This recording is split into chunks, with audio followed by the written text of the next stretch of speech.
Let me see.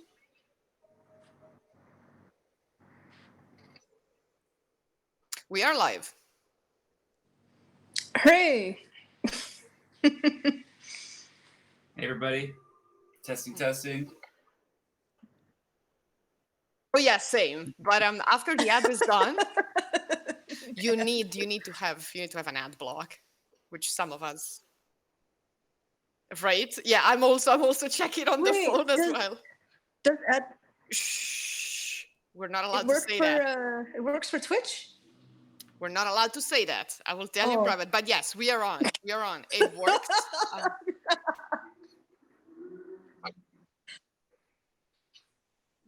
Let's see. Mm. Let's see. When the ads are over. Once the ads are over, this. Wow, we are being exposed as none of us is giving money to Sasa on Twitch, and we are bad people for that, and we should be ashamed. So,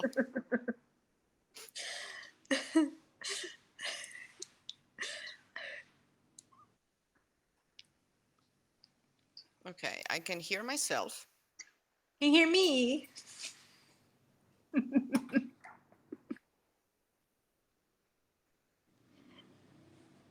Yes, I do this, I will be, but then it's gonna be double, I think. No, wait, it's fine. Never mind. okay, It it's works. good. All I right, think all right. yeah. We made it. We made it. Let's. Thank goodness we made it. Okay. Okay, that's good. That's All good. right. Well, so welcome everyone after that rough beginning, as always, as it is customary for us. Welcome to a special.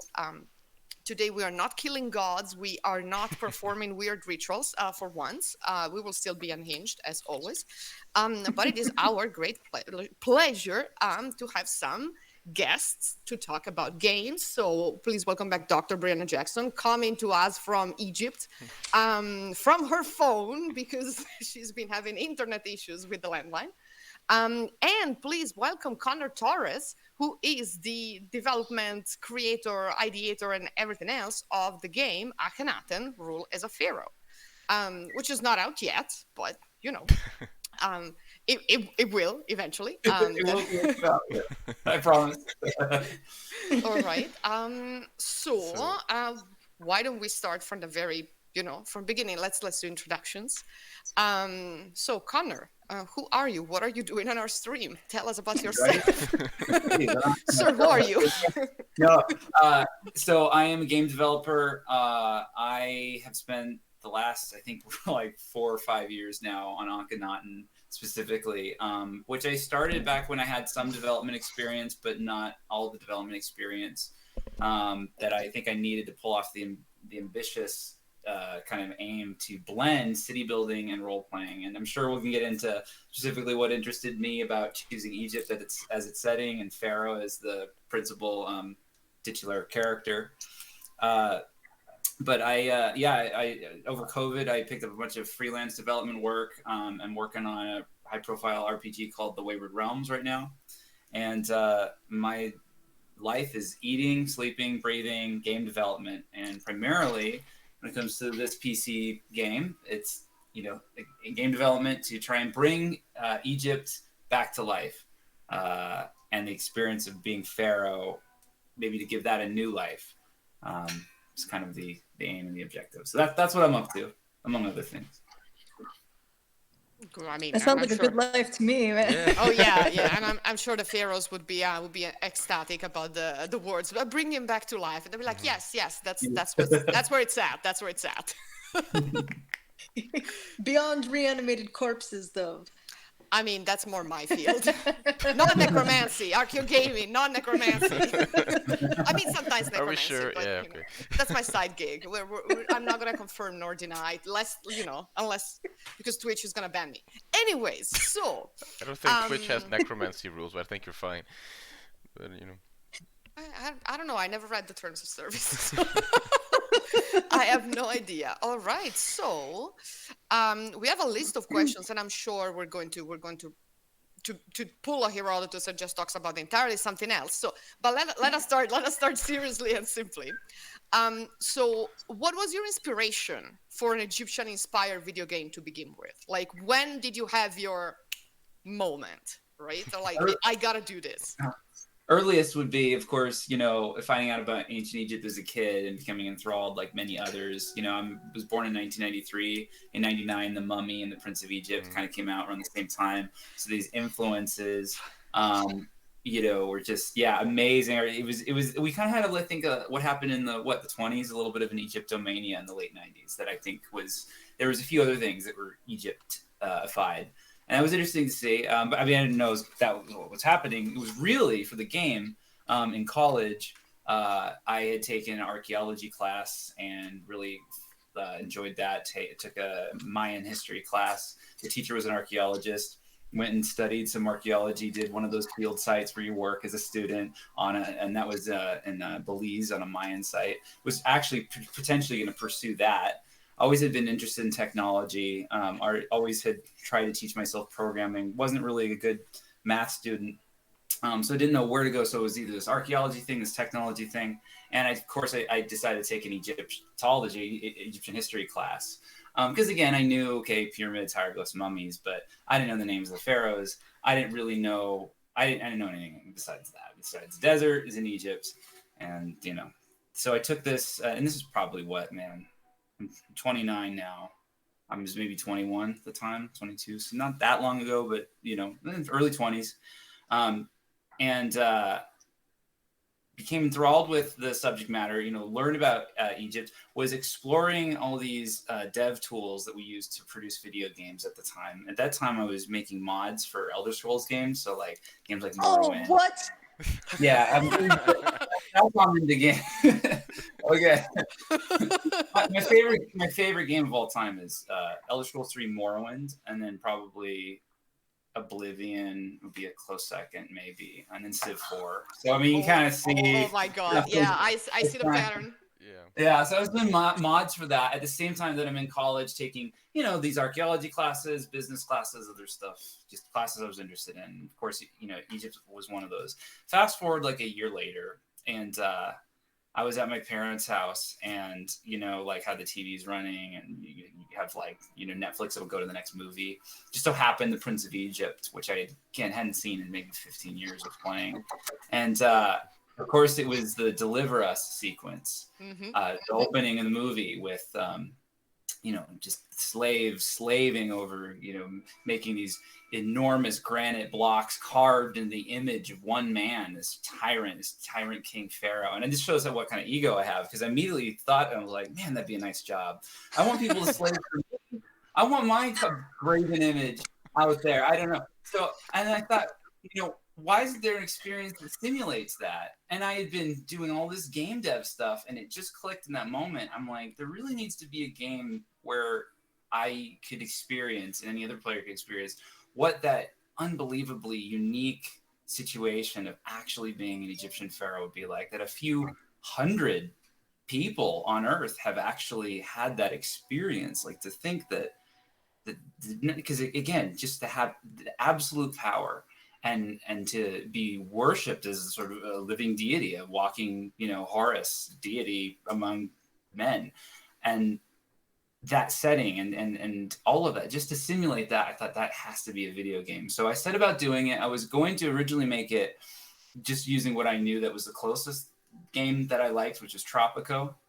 Tropico. Yes. Tropico? Yeah. Yes. Tropico? Yeah. My wife plays Tropico a lot. Nice. You're okay. a dictator of like an unnamed state or like country, and you just you do what dictators do, right? You dictate. Exactly, and Tropico is cool. It's resource management. I'm placing farms down.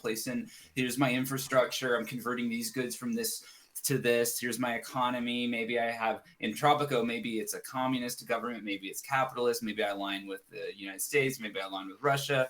I can send my dictator character from one place to another, to other buildings, to yell at the workers and motivate them. And I saw that, and I'm like, that's what I was going to originally do with Akhenaten. Is I said, I am going to use this almost also additionally as a means to really teach myself the intricacies of the game engine. But a safe way of doing that is taking an existing game and modeling it after that. So I started getting that working. We brought a demo to several conventions out here in Vegas. And, I learned my tool more as time went on. I realized more of what I could do, and that maybe I didn't have to just lean just into making Tropico clone, but you're a pharaoh and it's Egypt, part of an island. And I started really thinking back to like the Elder Scrolls stuff, like why do I actually want to make games? And that concept of role playing, in most city building RTS games, you kind of are this like invisible bird in the sky, kind of invisible hand controlling everything. With Akhenaten, with Pharaoh specifically, I want the sense that you have that control, but like you are a person, like you're a character. Your character plays roles in this, so that it's a role playing game whose mechanic is city building. Well, that started blending into other things, and I'm going, okay, well, I can place buildings down, but I really like to walk around as the character. Well, if you walk around the character, what does that mean? Walk up to people. So suffice to say, part of the development time length that's gone into this is, partially developing the game and partially discovering the game. And I'm glad that I've given myself some room to get where we're at with it. So just to give you the update, and this will be posted on Steam soon. Actually, this whole interview was a good excuse to come back to this. So with the whole Dotware Games enterprise, there will be a different game, an unannounced title coming out first, and Akhenaten will now be coming out second. I'm not giving up on Akhenaten, but Akhenaten is a game that now I feel confident in my own development abilities, and I've brought in some friends and we're forming a team, so it's not just me and a laptop doing this, which is what it's mostly been. Occasionally I contract something out to somebody who can do something better than me, a particular skill set. We just transitioned to UE5, so the game there's a lot of in-engine work, but what's really nice is I've made this decision to go back to the drawing board and say anything goes. I want the perfect serious game out of this, because again, is Tropico, do we take it kind of lighthearted way, like Tropico? It's kind of funny, I think there's a way to blend it, but with me and my people on my team, we've been talking about things that never occurred to me in the first 2 years of making this project. Never occurred to me when I was watching the Deliver Us sequence, which were, how do we emphasize, make this a game about power, for example, and almost emphasize like Game of Thrones style situations. And we might have dialogue in the game, which again is a little weird for our type RTS. So right now we're developing a much smaller scope game that's unannounced, that's completely different genre, but we can talk about that if you guys want. And then that will catapult us to really deliver on the design aims of Akhenaten. Akhenaten was originally supposed to just be Tropico and Ancient Egypt. Now we're trying to do something much more about choices and like allowing a player to experience what it means to actually be a monarch. It's kind of the aim. We'll see how we get there. Well, that was an amazing answer. Oh yeah, that was yeah. How is because I can't see it. How's the Twitch chat going? Because I'm hoping people are just fired up. Okay. Oh, I was talking to someone who actually has played DOG Pharaoh on CD-ROM. So we are the same, but also like we are Connor, we are of the same generation, because I literally wrote in the notes for this interview, if he mentions Prince of Egypt, I will audibly squeal.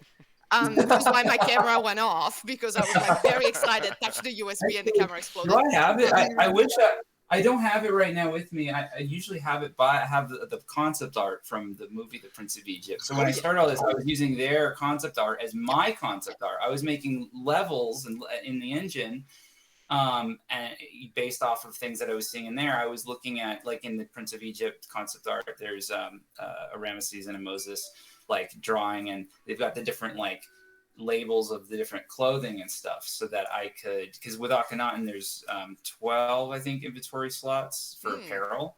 So you've got headdress, and by the way, all this has to be rescripted in engine, which is so annoying because I'm converting all of our character models to metahuman, which is an Unreal technical thing, but like there's like little things like that get in the pipeline. But the way it was working and the way it will work, when we can fix that, is headdress. We had the chin strap, pectoral necklace, amulet. So those are two separate. Bicep bracer left, bicep bracer right, wrist bracer left, one ring on each hand. I think that's it. And then maybe I'll do it so you can swap out like your tunic or something or sandals or whatever. So anyway, where am I relaying that?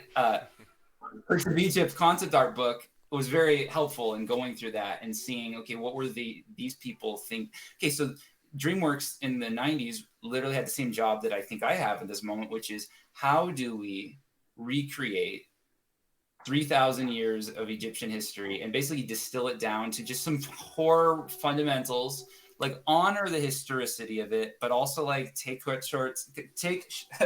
shortcuts where necessary, because you need to translate it to an audience. And you can't actually make an ancient Egyptian simulator. Like it has to be a game. You have to make tough decisions. How do you do that? And so the people at DreamWorks were attempting to do that. And when you look at their concept art, it shows you what they were thinking about. So yeah. Yeah, no, if you've never seen the concept art like of the Prince of Egypt, like anyone, like go look for it because it's incredible. It's fantastic. There is one that I like that was my computer wallpaper for the longest time. That is like a panoramic of the city of Thebes with like the shadow of the angel of death coming up, and it's chilly. And then there's like another like a few from like the beginning, and then there's the one that is like from the throne room with like the statues of Seti, and then the bigger statues of Ramesses because he's bigger than his father. He will not be the weak link. So do I know that movie by heart? Yes, of course I do. So so yeah, I can see that. I know one of the, and this was just a random happenstance, one of the concept artists now from that. If you guys want to have her on the stream, her name's Lee Harmon. Yes. She, yeah. So. Yes. I basically sat her down for coffee, and I was like, when I found out that was something she worked on, I was like, tell me everything about what it was like working at DreamWorks in the 90s. Oh my god. So, oh my god. Yeah. Fantastic. Oh, did she work on the Road to El Dorado too? She did that too, and then she left. I think those are the only two. Yeah. Oh, that's Yeah, the best cartoon. Those were good That was ones. a Maya one, wasn't it? Yeah, that was this. They did the same thing with Egypt to the Mayans for Road to El Dorado. Yeah. Yeah. One thing I really liked that you said was having choices for players to make in the game, because I was thinking, so right. Brianna, I was rare thinking is that? of like fucking Pre-Dynastic and Old Kingdom, those games in which any choice you make is the wrong one. Bastards. Sorry, go forward. We have like a collective trauma with those games. Anyways, no, please continue. But I mean, it's so interesting. It just, everything that you're doing with this is very new, and I think that it's so exciting how you're going to integrate RPG and strategy together. I mean, I don't know about you guys, but I don't know of any other game that's done that. Do you? Because I mean, oh, Alex is the much more experienced gamer here. I play to simp. I don't think it has been done, as far as I know. I think there are some. I mean, it depends on how you define RPG, of course. Like, I know there's some like city builders or like strategy games where you, like in Civ, like you are not just this invisible avatar, but like you choose a role, like you're playing Pericles or you're playing Cleopatra or someone like that. But it's not really an RPG, but you are playing like a character perspective. But I was wondering very much about that. Like, so you mentioned this is a mix of city building, a mix of a role-playing game. How do you combine that like specifically? Because you mentioned you want to walk around. So, but city builders, they have this isometric perspective. RPGs have usually third or first person perspective. How do you reconcile these two different conventions? So how it works currently is your Pharaoh is an avatar in the city building level. So your city building level is your bird's eye view, not necessarily isometric, but you can tilt yourself around. You can click on the menu along the dock, along the bottom, place buildings, that kind of stuff.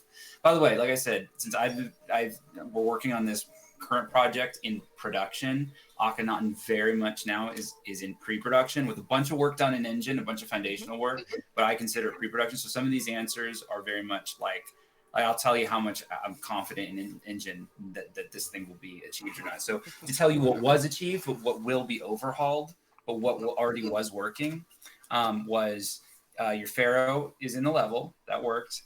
Character, city builder character, play stuff down. You press tab, or if you want to control, you double tap B. And then you are now controlling the Pharaoh character in third person. I've now added so you can do third person or first person. So it will be compatible, it looks like, now with first person. It'd be cool. In that third person character mode, prior to this sort of redesign, back to the drawing board decision that I had made, I just got an inventory system to work at the third person, first person level. So there'd be items like that's, again, not different for a city builder. So like, well, first off, items like apparel items, those sorts of things. You can put stuff in chests. You can take stuff out of chests. All of that was there. So that's your third person stuff. Now that we're on designing to try the loop around, okay, what does your character actually do? You're walking around, but what do you do? I had a system where you can go up and like do different interactions, make offerings. I had guards. That sort of stuff will come back. I definitely want to solidify how that marries into what you do in your bird's eye view and what you do in the third game mode, which is the Empire Management game mode. Am I able to share the print? Yes, yes. Yeah. Yeah, you can. The chat is asking, so you can walk through the city you created? Yes, absolutely. Good, Yes. good, good. Cool. Oh yeah. Oh, Yeah, that reminds me. It reminds when me. you go back to the city building, and AI takes over, and your Pharaoh just starts walking around. Your Pharaoh isn't That's just cool. standing there. That's cool. Yeah. In Children of the Nile, you can like go around the city, but not as. I mean, you can follow yourself as Pharaoh in your like, carrying thing around. But I don't think they go into the city too much. But you can kind of do that. But it's all the same. Oh my God. Okay. Wow, Yes. Wow. Wow. So this will show you some of the like the third person, first person view stuff. A lot of stuff is broken since I updated to Unreal 5.1. So I'm gonna build it. Okay. I can see if I have video possibly, but basically this is from the game's beginning, right after you name your character. So the way it works in Akhenaten, contrary to the title, even though it's called Akhenaten Rules Pharaoh, the intention is that every player you decide your character's name. In fact, actually, just real quick, let's take a quick detour. I'm not gonna spoil everything, but when you are doing character creation, you come along down these hieroglyphs. You can choose a regnal number. Now, again, this wasn't in there before. As I started going, this would be a nice thing. I'm like, that's not so hard to add. Just these little details that focus on the role playing, who am I detail, and less on the RPG or on the RTS side of things. Random names, if you decide to hit random, this is good for people who don't know necessarily Egypt. So, you can do that. The game is era agnostic in the sense that I'm keeping everything like aesthetically as much as I can to kind of like New Kingdom aesthetics, but you're not gonna. It's pre-Greek, pre-Roman. That's what we like. Yeah. Hot takes here. Hot takes. Yeah. Be able to your settings first. You can play a male or female pharaoh. Races. Depending on where you're from, and like I said, we're doing a metahuman workflow, so just technical details. But anyway, this is kind of you choose a dynastic or usurper. So this is going to be either we got questions about that, but no, keep going. Keep that on the back burner. Sure. Yeah, I get questions too about this too. I might not have You'll have to give me some answers, and then questions here, which is the skills and those sorts of things. And some of those are still being worked out because I'm really trying to meld in all three game modes. And actually, that would be good to show you. Let's see.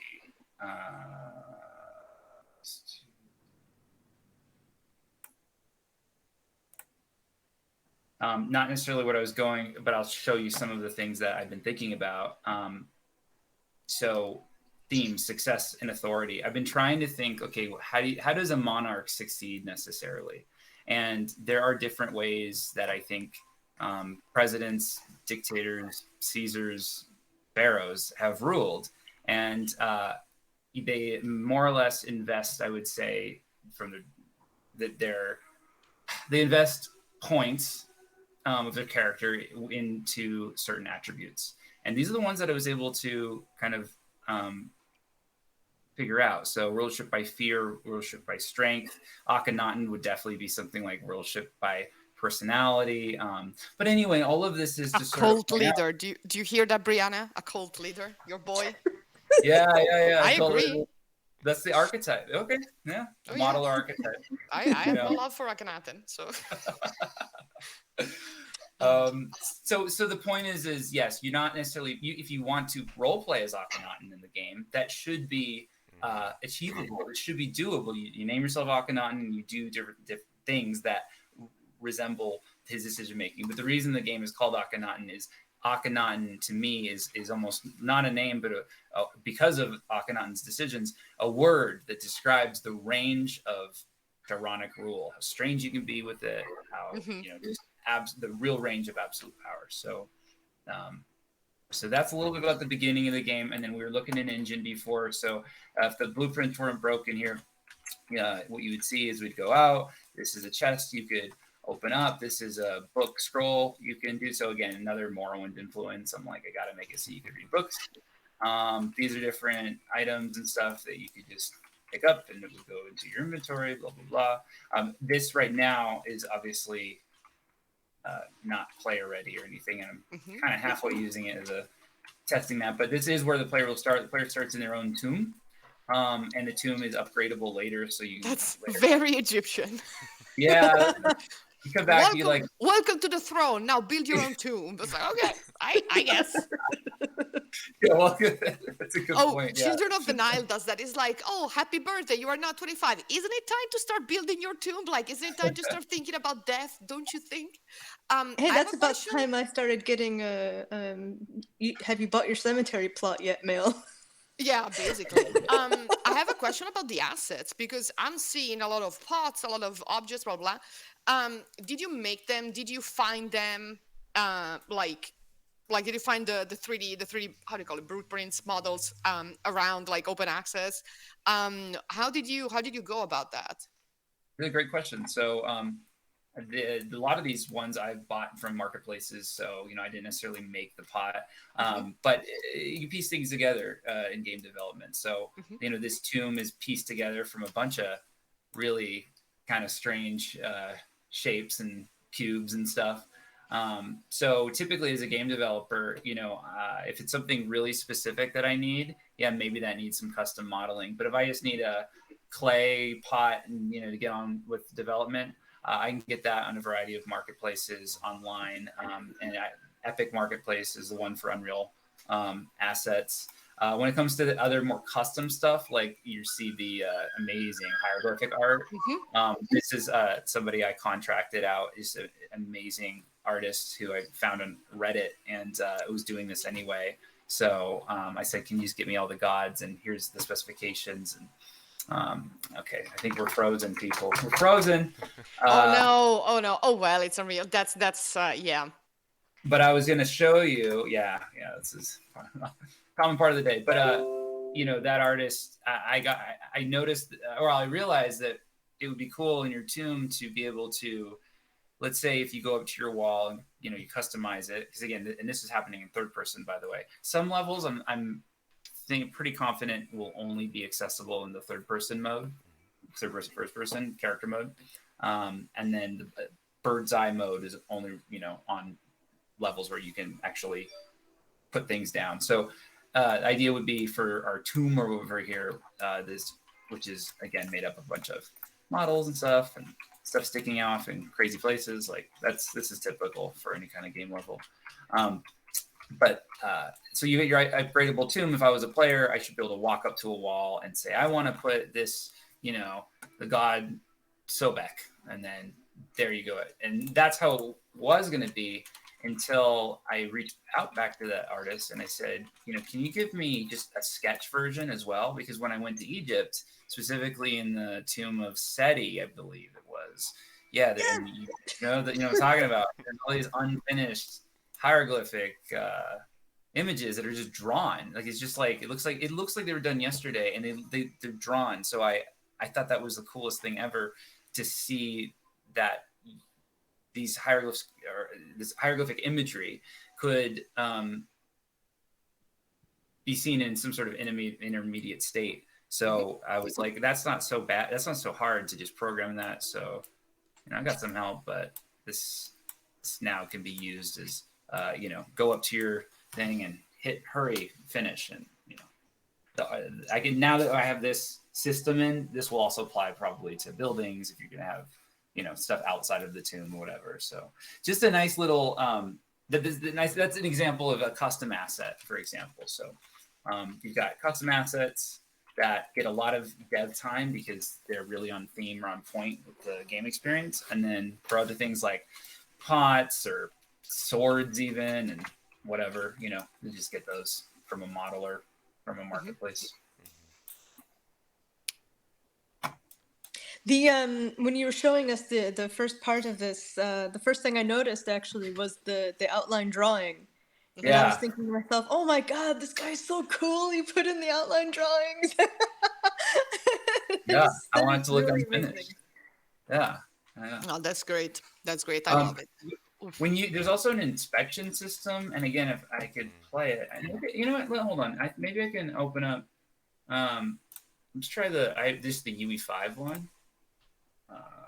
Not UE 5.1, because at least I can show you just like some of the movement around and stuff.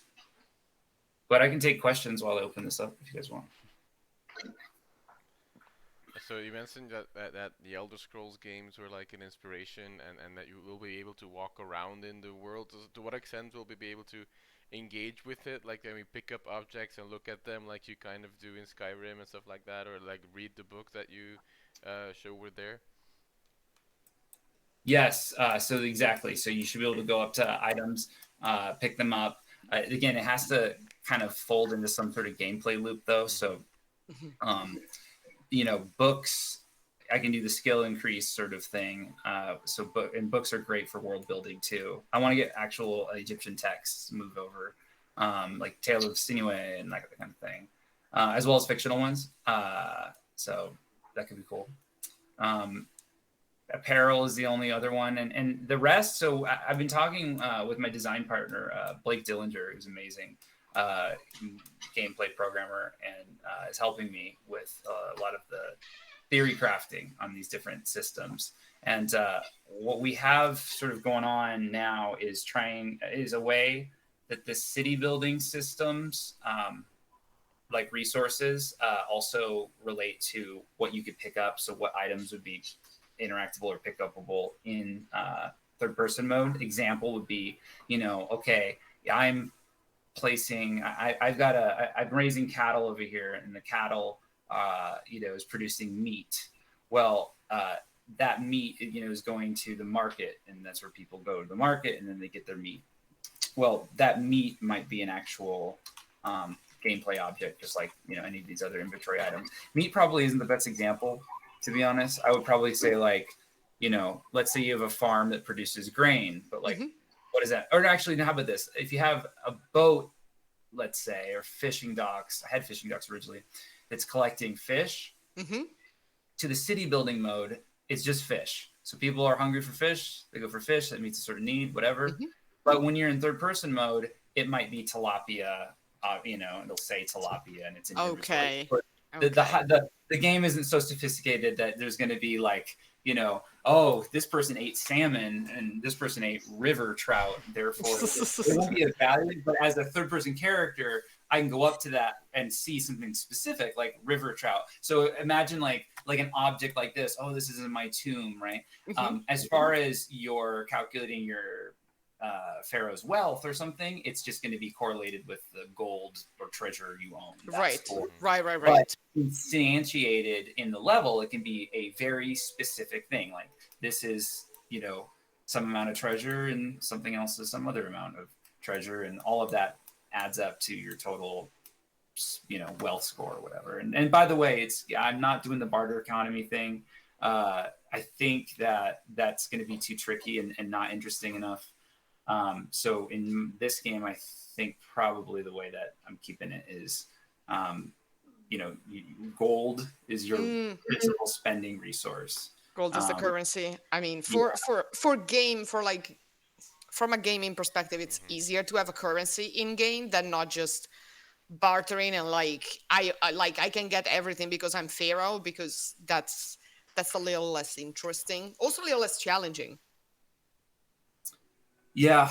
There's a couple other Egypt games that are working on city builders right now. There's Builders of Egypt, and then there's Dynasty of the Sands, and I think Builders of Egypt is doing the more like barter economy thing with bread and beer, But I just don't know, like for this game, I don't think it's satisfying to be like, I built a temple and it cost me this much bread and this much beer. It's like, I don't know. So I think if you have just like general like gold, this is the treasury, this is what you have in the treasury, Lord Pharaoh. Okay, I'll spend that. It's a good shorthand so the player can be thinking more about decisions like, okay, I'm going to use the gold that I only have enough gold to upgrade my pleasure barge, because I want that to be a thing, or to plant a farm because we're in deficit. Pleasure barge, whatever. Right, yeah. Mm-hmm. But that's my thought. But I'm open to challenge on that, and if anybody could and should, it would be you guys. So, yeah.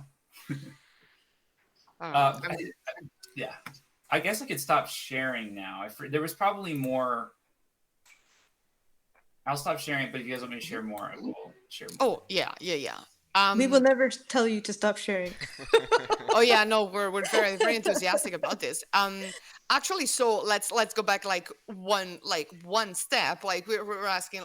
So one of the questions that we had is what other Egyptian themed games have you played, or are you playing, or inspired this? Because Pharaoh is the one that comes to mind, but there are more Egyptian games than I expected. That's my side thing. So I was wondering if your inspiration was mostly other pop culture things, or was also other video games that have to do with Egypt. Does the Cleopatra slot machine down at the casino count? I mean, it's Vegas. It does count. There's a pyramid there, so.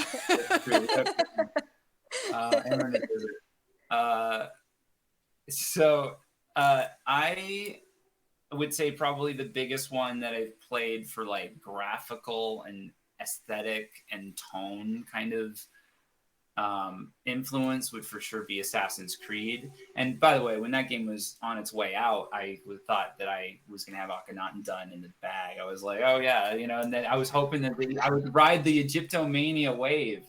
It's been 20 years. Here we go. Ride the wave. And I missed my opportunity because it turns out making video games is really hard. But when that game came out, being able to see how they did certain things, why they did certain things, really some really interesting, beautiful art direction. I don't think it's that fun of a game, by the way, but I think some really interesting art direction, things you're on it's a gorgeous river, and there go birds flying, and they fly in a V that you see so much in hieroglyphs. So just to think that they saw illustrated hieroglyphic imagery of that and then recreated the experience of that, has some really cool stuff. And by the way, I didn't give the game the full chance. Maybe I just suck at playing. I'm not very good at playing games, I'll say. You're welcome. You're welcome to go back and watch our streaming of Curse of the Pharaoh with Brianna, in which we actually met Akhenaten and served him his ass. Yes. So that happened. Nefertiti was difficult though. No, we beat up the whole family. We were monsters. We beat up 3 generations of pharaohs and then some. And then they're like non-descendants. We were like, yeah, no, we're just gonna beat up the whole family. That's how we deal. That's how we deal with things. But no, it is a really fun game. It has, I think it was the gateway drug for a lot of people Mm, into ancient Egypt, and like mm, being like mm. interested in, and then they started exploring like more ancient Egyptian games. So you know what, the more the merrier. I'm always happy with that. So Yes. that Yeah, is I that think is it's interesting. actually good that you didn't publish it during the Assassin's Creed because I think it would have overshadowed anything else that came out. Yeah. Yeah, So yeah, yeah. that's But I think it So is true that those games sort of, I think, revitalize like public interest in like ancient worlds, or at least like try to do different things or slightly different things with them, and sort of like show different sides of it. But I think I agree with Brianna. Like, might be better that it wasn't exactly simultaneously. So one thing that really strikes me, and when I first started speaking with you, one of the first things you said to me was that you went to Egypt for research, and I was actually quite interested in from what we've been talking about already, you really have put a lot of research into this, and I was wondering if there's anything else you could say about that, or your impressions of your first trip to Egypt itself. Oh Um, my god. yeah, let's hear it. Oh, there's so much to that trip. So I didn't think that I'd actually go to Egypt during the development of the game. I thought I'd probably go after, and be surprised, and by either the difference or the similarity or whatever. And then I was listening to the Ancient History podcast with Dominic Perry, and yes. found he was hosting a tour, and I decided, okay, I should join that. So I signed up for that as quickly as possible, and didn't make it to the first one, got into the second one. Anyway, and that was like a year prior to even the trip happening. And so as of May, I guess, of last year, so less than a year ago, yeah, we did the trip. 2 weeks in Egypt. First few days in Cairo.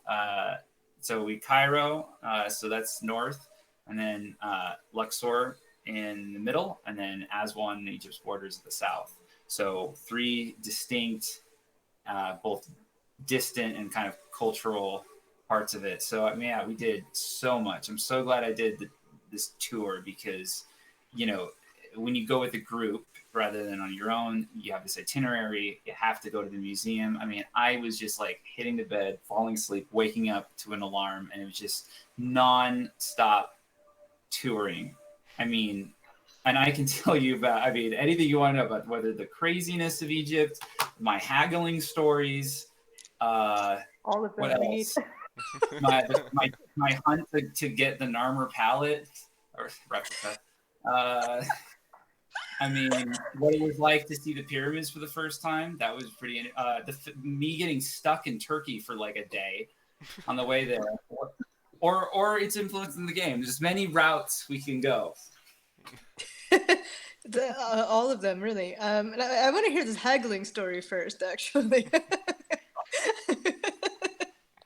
So, okay, Egypt's like a haggling culture. It's really interesting. So, and I'm like a haggling person. When I was 16, as soon as I got a driver's license, I just go to swap meets and I haggle with people all the time, and just try to make deals and stuff. Like, I don't know, it's my hobby. Uh, yeah, so I'm in Egypt, and I just got, people say this number, okay, and then I say that number, and then it would be kind of like, they're very aggressive over there. It'd be almost like an argument, and then you're friends at the end of it. And people, it was so funny how many times I'd haggle, and by the end of it, we'd like have each other's emails and stuff. It was so hilarious. Now, we were in Luxor at this really nice hotel. So this is Luxor, Thebes, right? And it has right, Thebes, Luxor. The fact check.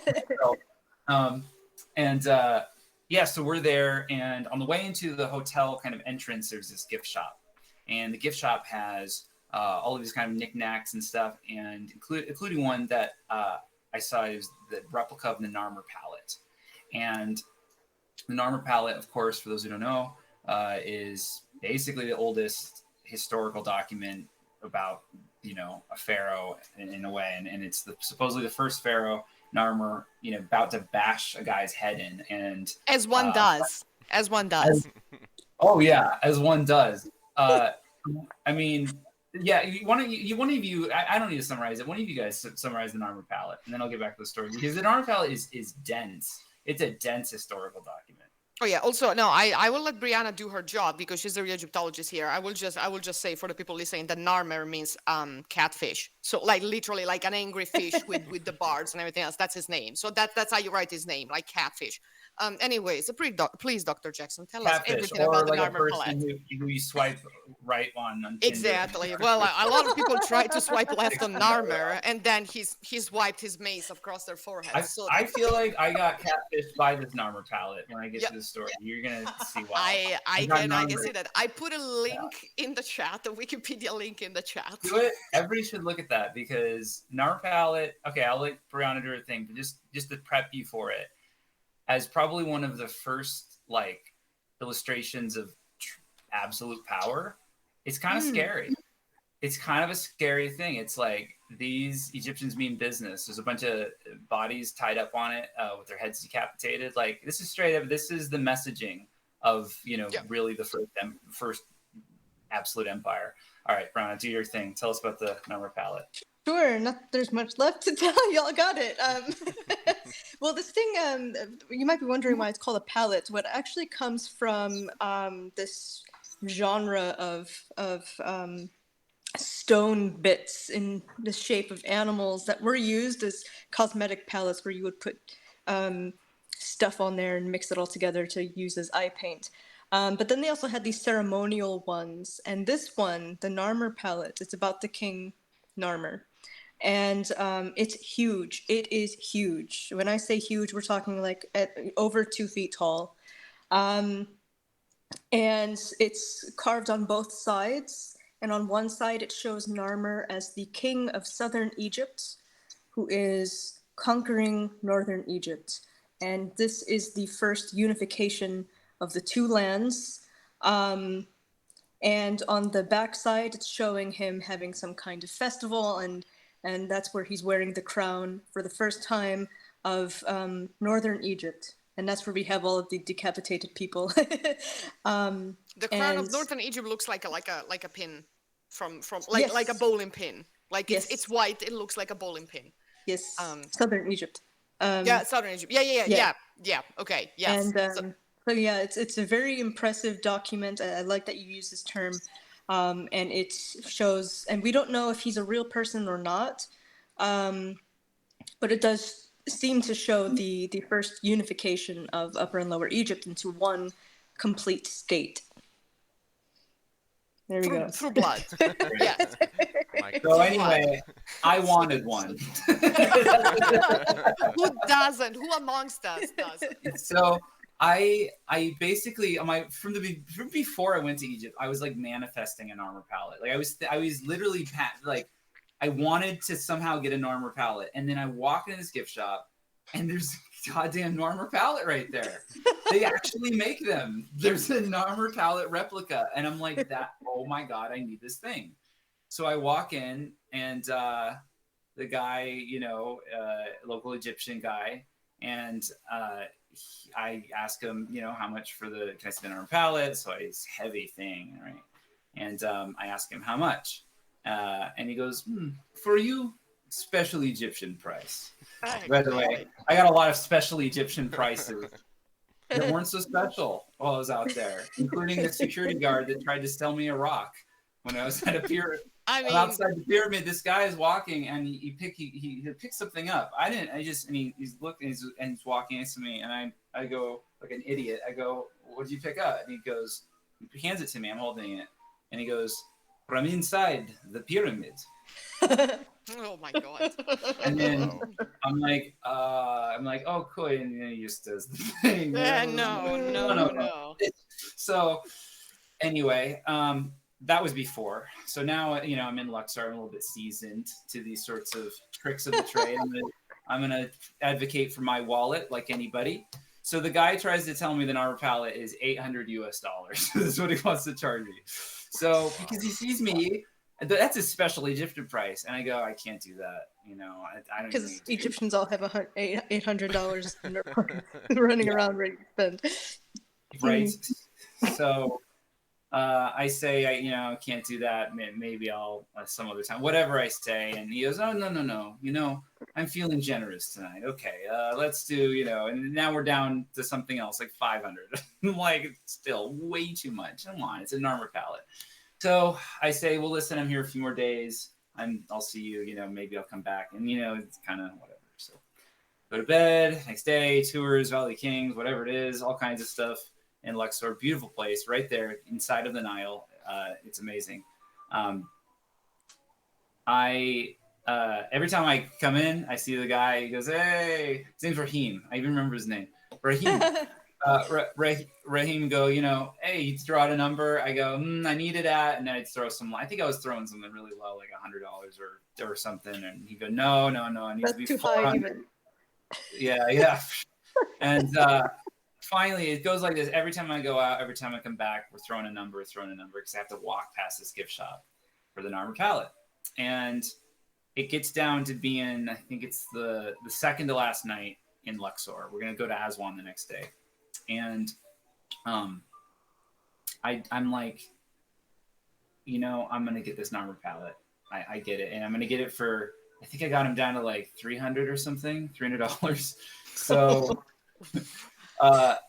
I straight up like going to the shop. I'm like, but I didn't have the money. I had to go to the bank. In the bank, you have to walk to the bank to get money. So I'm like, you know what, Raheem, we did our haggling thing. I'm like, I'm feeling good about this, man. I said, all right, 300. I think it ended up being 6,000 Egyptian pounds. It was like 6,000. He did the calculator thing. And I said, can you round it down? So it's just under whatever. He was pretty tired of me by this point, I think. He just wanted to sell the thing. So I'm like, okay, I just got to go to the bank, and I'm coming back here, and I'll get the armor pallet, shake hands, all that stuff. I go to the bank. The bank has run out of money. Oh. It was something about, I guess, Russia, Ukraine. I'm not really sure. It was around the time that everything started. So yeah, I come back empty-handed, and I'm like, okay, I'll just tell Raheem that I'll get it in the morning. And I'm like, hey, the bank's closed. He's like, oh no, use this ATM. And this ATM like did not work. It was super sketch. But now I'm having second thoughts because on my way to the bank, our local guide who they had with our tour, he explained to me, he's like, you're paying too much for that. He said, tomorrow we're going to the alabaster factory. They're going to have these, probably they're the ones who make these. You'll get it for, better price. And I'm like, yeah, but I already paid the guy, or I didn't pay. I already shook hands with the guy. And he's like, yeah, but you'll be here tomorrow, like night. If they go there, go to the factory tomorrow. We're going there anyway. If they have it for lower price, buy it. And if not, you come back and buy this guy's thing tomorrow night. Tomorrow's the last night. So I'm like, okay. Well, anyway, so that was my talk on the way to the bank that had no money. So by the time I come back, I'm like, I don't want to buy the armor pallet. So until he's to go to the factory. So Raheem's trying to get me to use the ATM. I'm like, well, listen, I got to go. I don't want to tell him I'm going to a factory tomorrow and that I might, break our deal. You might find the pallet there. I might find the pallet there. So anyway, I'm like, well, I have to go to dinner or whatever. So I come back. And I said, you know what I said? I said, tomorrow night I will come back and I'll buy it. That's what I said. I didn't say, oh, let me go to the, I had to have some sort of, I'm like, I'm not, we had a deal. Don't worry. I'll be back tomorrow. Last night. So anyway, go the next day, the factory. Of course, the factory has an armor pallet there. And their starting price was exactly the bottom price that I got the other guy to. So it was 300 from down. These people start at 300.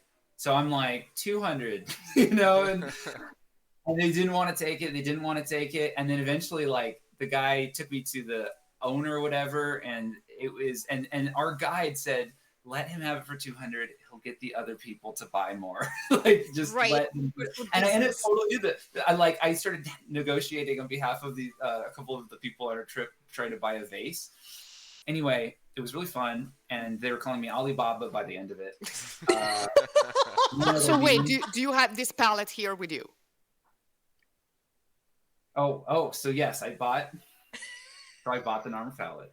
Okay. Yes, I bought the armor pallet. Good. For $200. Okay.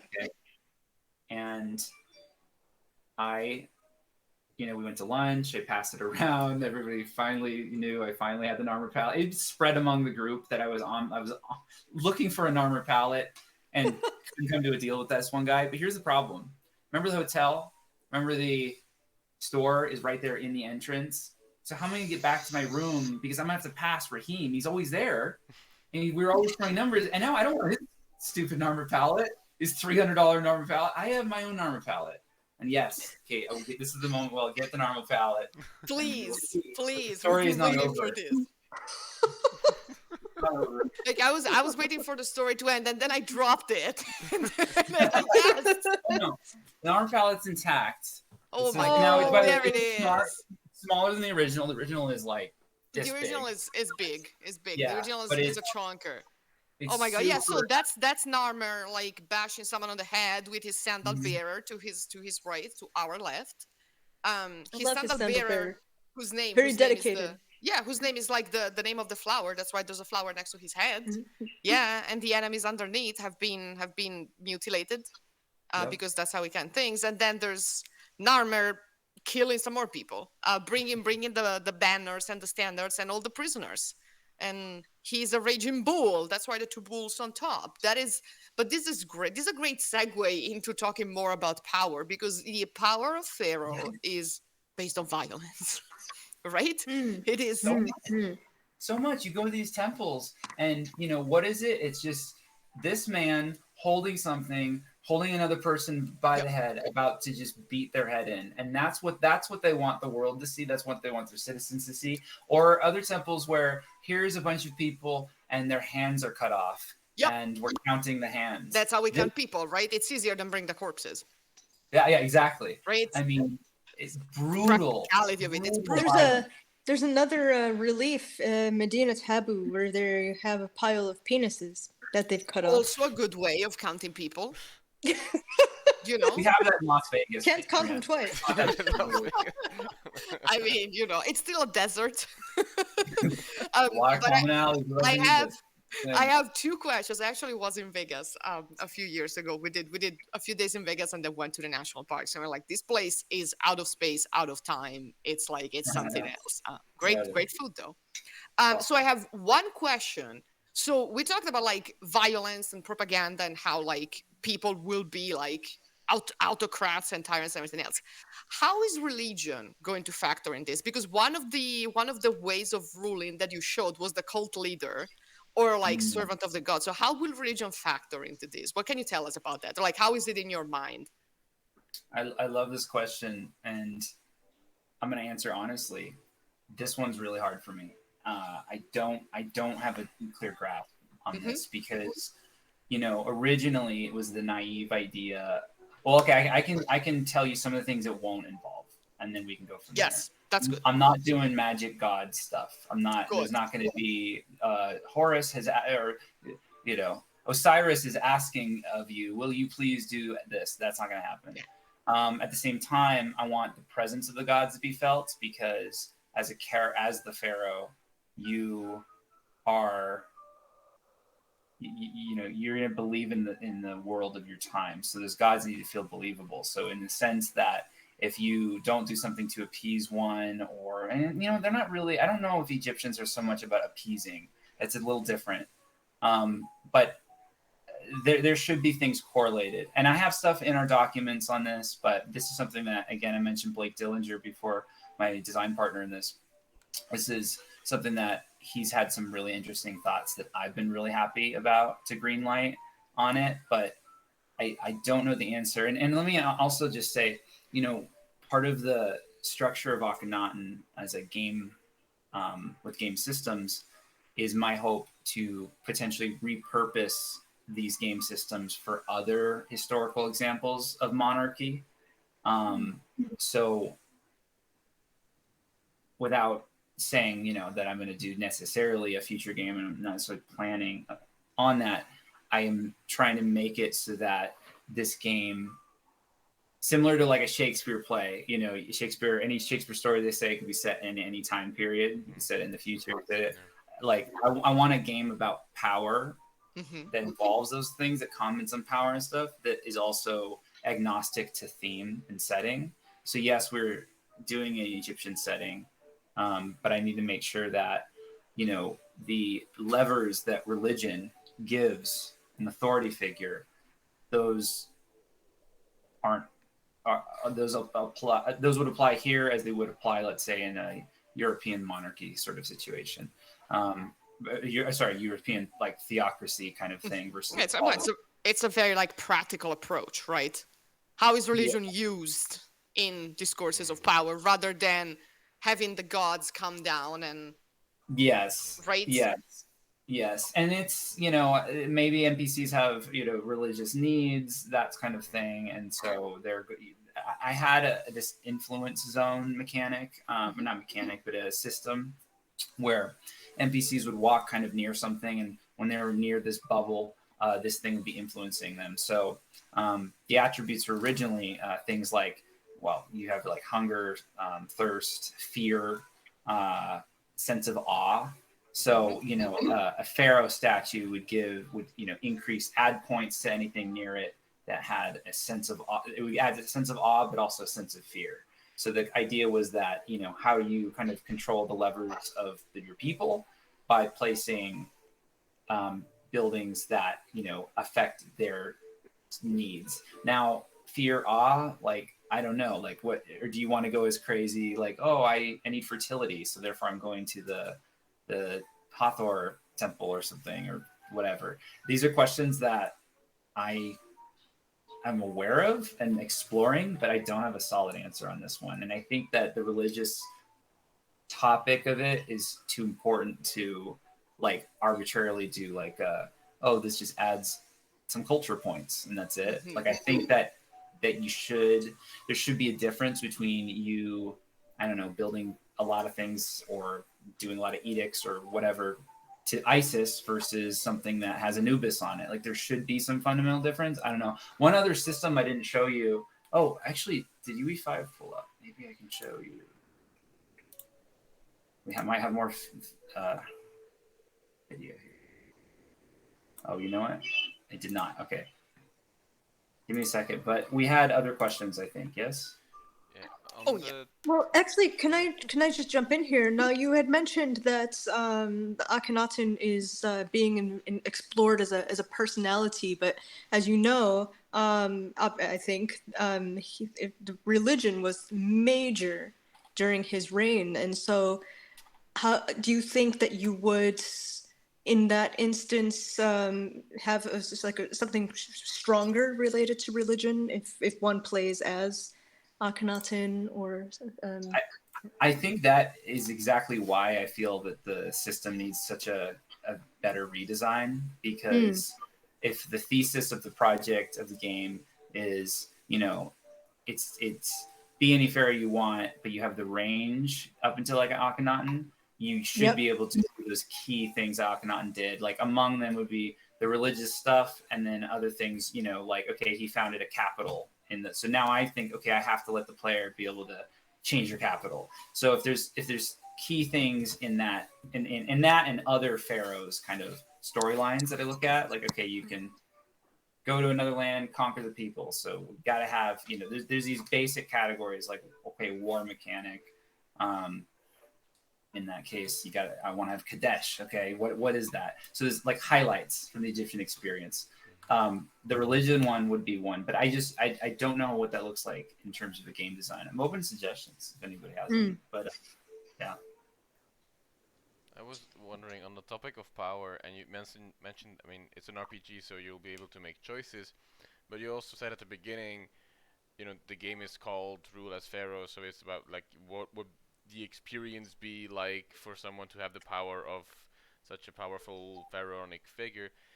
How far will players be able to go while making choices? Like, will they be able to make choices that pharaohs maybe didn't choose or weren't fond of making? Like how far would that go, for example? Those are good questions. It brings up 2 points for me. So first I want to talk about is what we're working on. And again, this part is not done in engine at all. I did some R&D and some of the systems and stuff.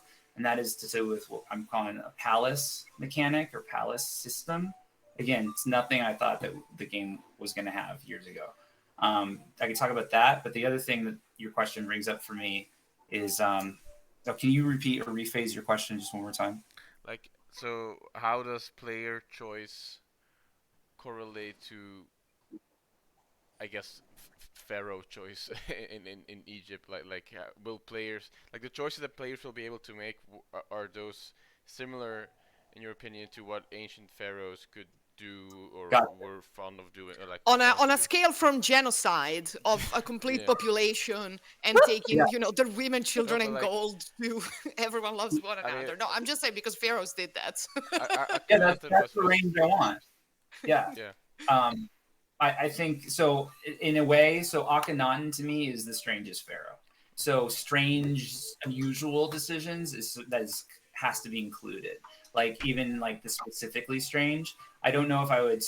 I wouldn't stretch like into like I still want to. Yeah. Most things will probably be drawn from like what a pharaoh did do Hmm. Mm. or reasonably could have done maybe, but Mm. yeah, so the range that I see is on a range from like Ramses II to Akhenaten. Like to me, Hmm. one is like stoic, conservative, traditional Egyptian personified. The other one is like let's like pedal to the metal. How can we push this thing as far as it possibly could into the opposite direction of what anybody would normally do? And that would be Akhenaten. So that's the parameters. Obviously, over the course of development, that will shorten as you have to scope, but that's kind of the aim. Mm. And on your note, Kate, my goal is, yeah, I want to be able to do something. I want to make the game very like open and not violent or whatever too much. But like I do think that you should be able to be like, yeah, I need to execute the firstborn of blah, blah, blah, because that's in that archetype of the story and emergent stuff. I was just, so just, but how you tell that, how you do that in a culturally sensitive manner and stuff is sort of the question. But I want the play, like, again, if it's a game about power, like the player should be like, wow, again, this is super speculative. Who knows if we make it in? But my thoughts are, if I'm playing, I should be really worried that I have so many slaves that they really might overthrow me. And maybe I really unfortunately have to make this dire decision. And this is done via the court system, palace mechanic thing I was talking about, or an edict or whatever. It's like, all right, we got to do that. And then, that affects your world.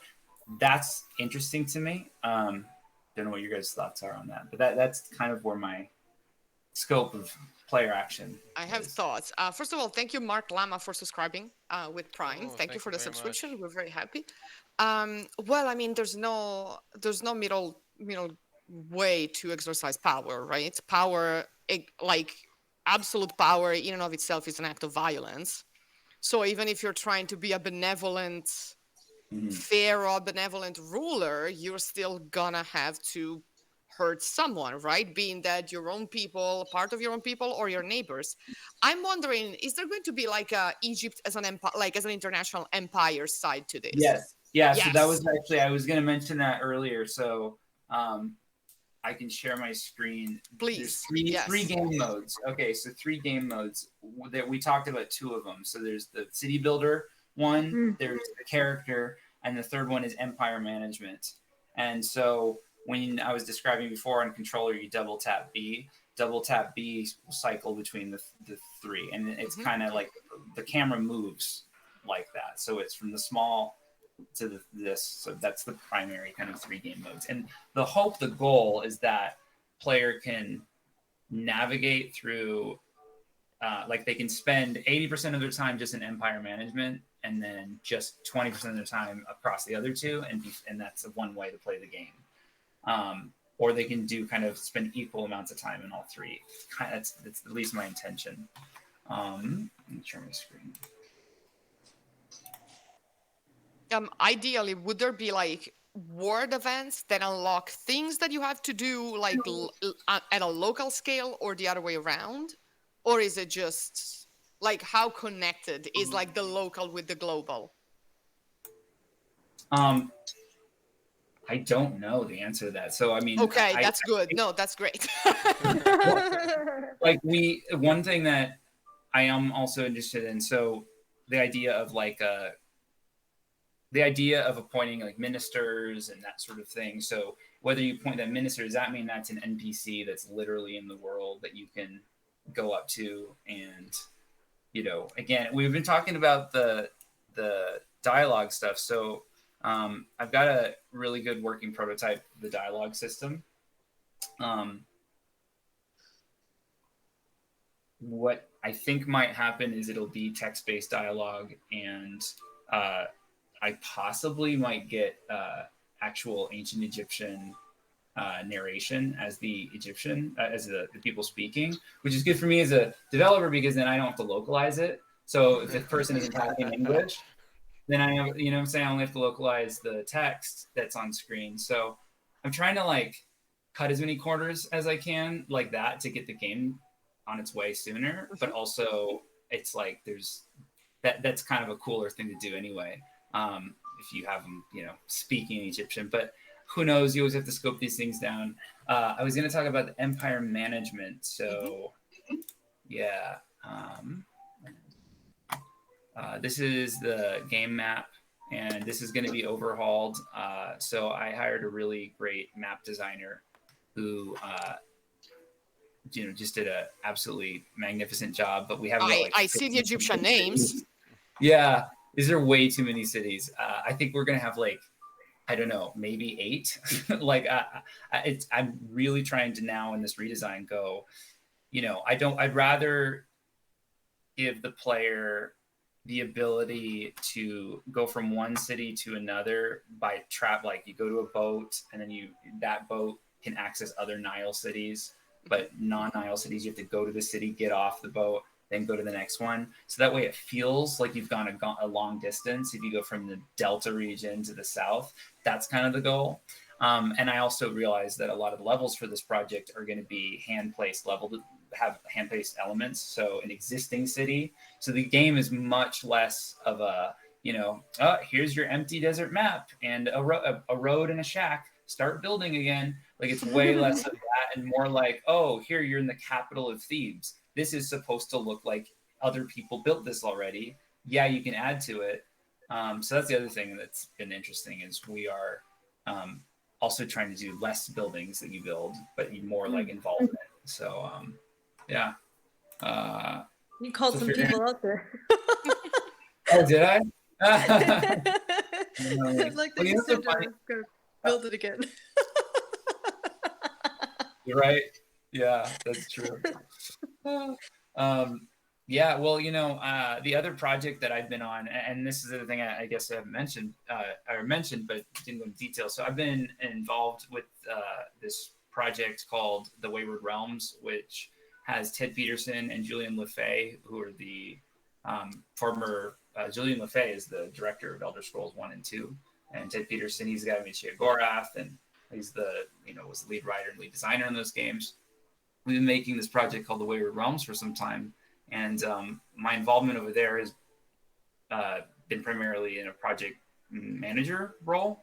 And we're far from where we need to be, but a lot of the skills that I feel like I've developed over the last year and a half have translated to the Akhenaten project. So I'm really pleased with how tangential projects are also complementing the work that's going to Akhenaten.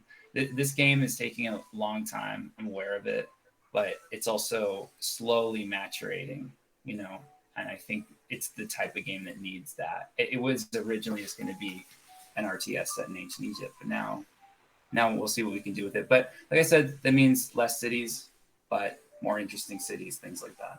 I want you to actually go to a location and have that location be like it would in an RPG, like in Knights of the Republic. Like it's a level, it's pre-made for you, and you can add to it, edit it, or don't even bother. That's interesting to me. It is interesting. I like that because that's what they did even in ancient Egypt, especially in Thebes. They just kept sticking stuff onto the Karnak temple there. Oh man. Adding and then turning the temple and then adding more and then adding more. I mean, that's what you gotta do, right? Yeah, That's great. Tradition. yeah, it's tradition. Yeah, and that's what's cool is I can repurpose some of the things like, okay, you're putting those hieroglyphs, setting those in your, okay, I want this to be Anubis, I want this to be Toph. You're putting these in your tomb. Well, that can be repurposed for what you're adding to a temple or something. And yeah, would that temple actually be the temple of Karnak? Now that I've been to Egypt and I know more of these like specific things that you just don't get into too much into the research. Now that I've been there, it's like the instead of you just placing down temple and then you're done. Yeah, maybe you actually have like a real world thing. Would we actually have the Sphinx? Maybe I don't know. Assassin's Creed did that really cool. We all went and visited our favorite landmarks and hallmarks, of course. Imagine if you visit that as the King of Egypt. Again, Mm. scope creep, have to manage it, but those are really interesting new thoughts. Well, the Mm.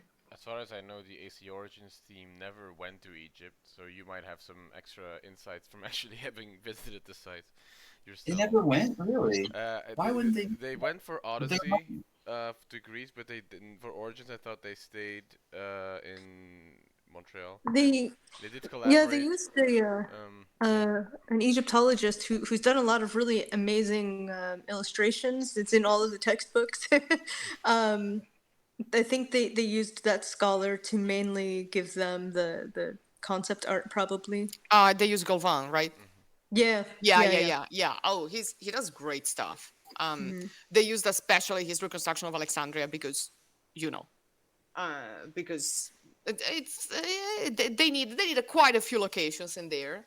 I think like the map of Alexandria is like bigger than a lot of the locations, unfortunately, in the DLC, in Curse of the Pharaoh.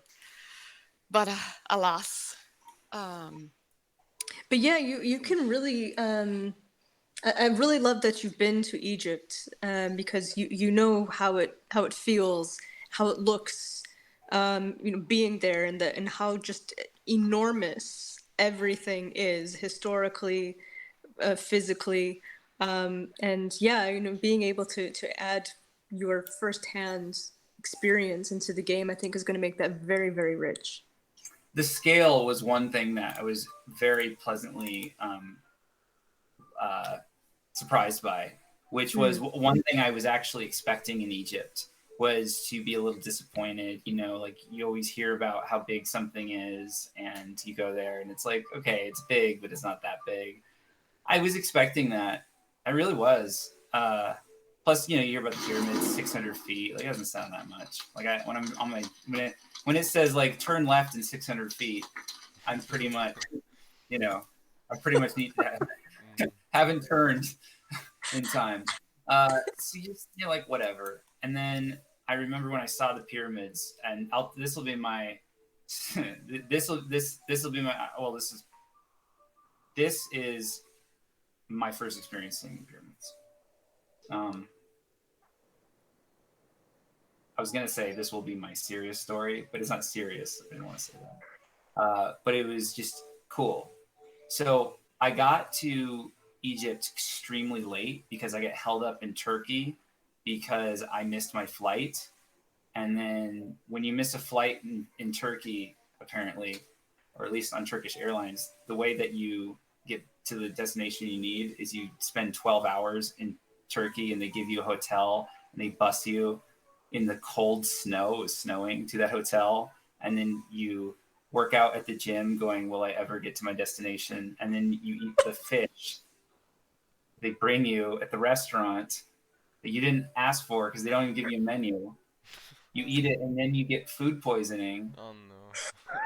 and then you leave at 10 p.m. at night and you go back to the airport and you go through 2 3 layers of security, and that's how you get to your destination when you get away over in Turkey. In case anybody wants to know, that's how it works.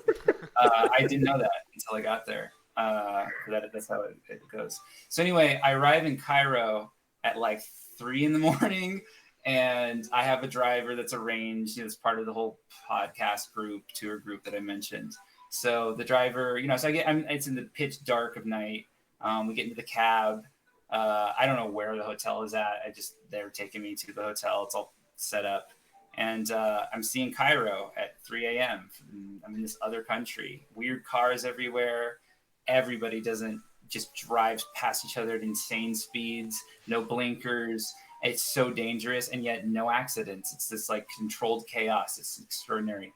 Um, just out the window looking that 40 minutes or 45 minutes it takes to get to the hotel. Finally get to the hotel. Okay, check in, whatever. I have this room on the first floor, and so my little porch patio thing opens up, and then there's the hotel pool, so I can just walk from the patio in. Again, it's just dark, except the moon. It was a big bright moon, which looked very Egyptian. It was very cool. That's it. I shower. It's about 5-ish a.m. and I'm meeting the podcast group at 7 a.m. right there at the lobby. And I've had no sleep. I've the food poisoning from the turkey. By the way, that fish in Turkey, it had the head still on it, like the eyeballs and everything. Like it was a fish with skin and scales, and I ate it, and I got horribly sick. But anyway, back to the story. So I get out of the shower and I come out to the patio by the community pool thing. And again, I don't know where I'm at in Cairo, but it's just that moment in the morning where it's gone from being pitch black to just slightly being that blue. The sun is just coming out, and that's it. And immediately I just go, whoa. And I see these two perfectly black triangles just blotting out. So there's just black triangles and then slightly lighter black stuff behind it, which is the sky. And I go, that can't be them. They're too big. It cannot be them. And of course, it was them. It was the pyramids. And I watched. And by the way, I'm not a morning person. This never would have happened if it wasn't for that fish and that Tour de Caroline. I watched the sunrise as the pyramids just like showed up in my view. By the way, my life is so strange. I had like bad eyesight like 6 months prior, and I got LASIK like 2 weeks before I left for Egypt. So I'm using my new supervision to see, and I can see the individual blocks come into view. And of course, it's the pyramids. And from that distance, I didn't, first off, we were so close, but also when you drive around Cairo, like they're enormous. They're on a plateau, so but they're absolutely dominating any modern building that's even in the area. And then you get to they're just stupidly large. So yes, visiting Egypt had an effect on my sense of scale. Absolutely. And the same goes for Karnak and all the temples and stuff. Because, like Prince of Egypt exaggerates it. Like I want to exaggerate it. And I thought I was going to be exaggerating stuff in InGen to get the point across. But actually, you don't have to. It's amazing.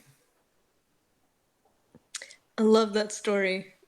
Love that story. And I love it that you have you have like a little hotel room right here. Oh yeah. In the meantime, in the chat is Akhenaten slander hour, so we're all talking shit about Akhenaten. How dare you? I mean, we drank the Ramesside Kool-Aid, but we're also talking about why would you? I mean, is it that weird to call yourself a god? And no, it's not. That's the thing, right? We just pick on Akhenaten. We just pick on Akhenaten because he looks like a misfired pot. It's not his fault. I mean, it is his fault because he declared that. But what I'm sharing here, this is just. Oh no, it's broken. Like everything. Oh no. Great. Oh, main menu. Oh, there you go. Oh, okay. Again, a main menu kind of gives you your sense of tone and stuff. I was like, again, this is me more designing an engine, probably not working on the systems I should be, but it's like, what does the game supposed to represent? I've got this kind of Game of Thrones war board here. I look it out. I've got my unfinished pyramid, that kind of thing. I want to, and again, this is all sketched out. This stuff will obviously change. This is sort of the vibe, the symbols of power here, the coinage. Like if I were to try and, this is my way of painting my themes. And now I'm just going to try, and my excellent team members are going to try to get us to a game that approximates whatever this experience represents. I like it a lot. I see the faience hippo, which makes me very pleased. The faience. On this channel, on this family, we are big fans of faience and hippos. You got a hippo question in there, Kate. You want to ask? Oh yeah, I did actually. Yeah, because you mentioned feed your subjects to the crocodiles. What about having them squashed by hippos? Will there be hippopotami in this game? This is an important question. Oh yeah, definitely. You gotta have a Good. hippopotamus or two. Yeah, I know it's easy. Yeah, crocodiles. Those. Some of the like walking Egyptian birds. I have a Yeah. whole list of fauna No, that's that I good. want That was to. like a more serious question about like what kind of fauna will you introduce there. I also had a question about the music. Mm. Mm. Because in the trailer, which we can actually show, Yeah. if let me see if I can. This is definitely not it. 1 second. Let me find the page. All right, let me share my screen. We can actually show the trailer. That is on the on Steam, and then we can talk more about things. Where is it? Let's go. Let's go. Here it is. Let's make it big. Is it playing? It is playing. There we go. Because there is music. I don't know if you can. Uh, Oh, there we go.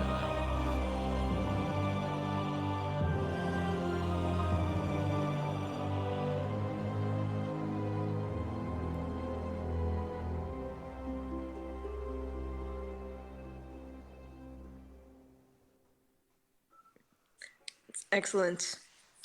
Here we so are. to talk about music, that score right there is done by an Italian composer named Daniel Zandera, and he's absolutely amazing. You should Google him, look at his stuff. Uh, that was done though about maybe 5 years ago, 4 years ago when I started this project. Uh, I have a different composer now, and his name is Runar Lundvall. And Runar Lundvall is somebody everybody should look up. He's a YouTube channel where he's replicated a lot of Jeremy Souls, the Skyrim soundtrack, those soundtracks. But he also has original works, and they're absolutely fantastic. So I've been talking with him a lot about themes and how to balance kind of the. I have a whole list of how we want the music to maybe like be very Prince of Egypt, but also The Mummy, but also uh, Map Room, Indiana Jones kind of thing. That's where I have a lot of thoughts on the music, but I don't want to like just dump a bunch of thoughts. If you guys have specific questions on that, I can answer. But yeah, Daniel Zandera is the composer from the trailer, and the composer for this game is going to be Runar Lundvall. And for like a brief 6 month stint, I thought it was going to be me because I had the arrogance to be like, I can learn FL Studio also. So I learned a little bit of FL Studio. I used to be a musician, so it wasn't totally crazy in doing that, but no, these people are so good at what they do. There's no way I could even come close. So Runar Lundvall, listen to his stuff. I'm very impressed. Are you interested in trying to incorporate what could pass as ancient Egyptian instruments? Yeah. The creators of Pharaoh had a dev blog on their YouTube channel about recomposing the music with instruments that are more akin to ancient Egypt. So yes, absolutely. And I think I look at like Prince of Egypt soundtrack did a really good job of doing that. And at the same time, like I don't want my game to try so hard to be historical that and literal that it doesn't deliver the soul of what the Egyptian experience is. So, you look at something like the Mummy's music, it's it's the Arabic music and stuff, but it's kind of like the European Western orchestra. I'm okay with that. Like it makes me feel like I'm in Egypt. It makes me feel like I'm the king, I'm the pharaoh, I'm this, that kind of thing. So I don't know, but yeah, no, having local instruments totally is a cool thing. And what's great is these people like Runar Lundvall stuff. It's all done through sample libraries, so digital instruments they're real instruments recorded, but they don't have to do it in a big orchestral room, which of course would be cool. But it's amazing what you can do with things like FL Studio. We have a question from the chat. If you win the game, do you get buried in a pyramid as a reward? So that tomb that you saw in the beginning, and that tomb that you saw in the beginning, my plan is that you can upgrade that tomb, and then you die there, or you can build a special tomb in the form of like a pyramid.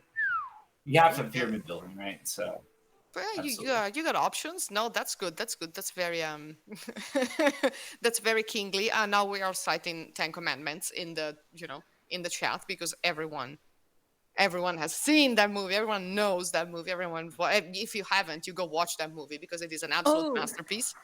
I thought you meant like the actual commandment. What does that have to do? No,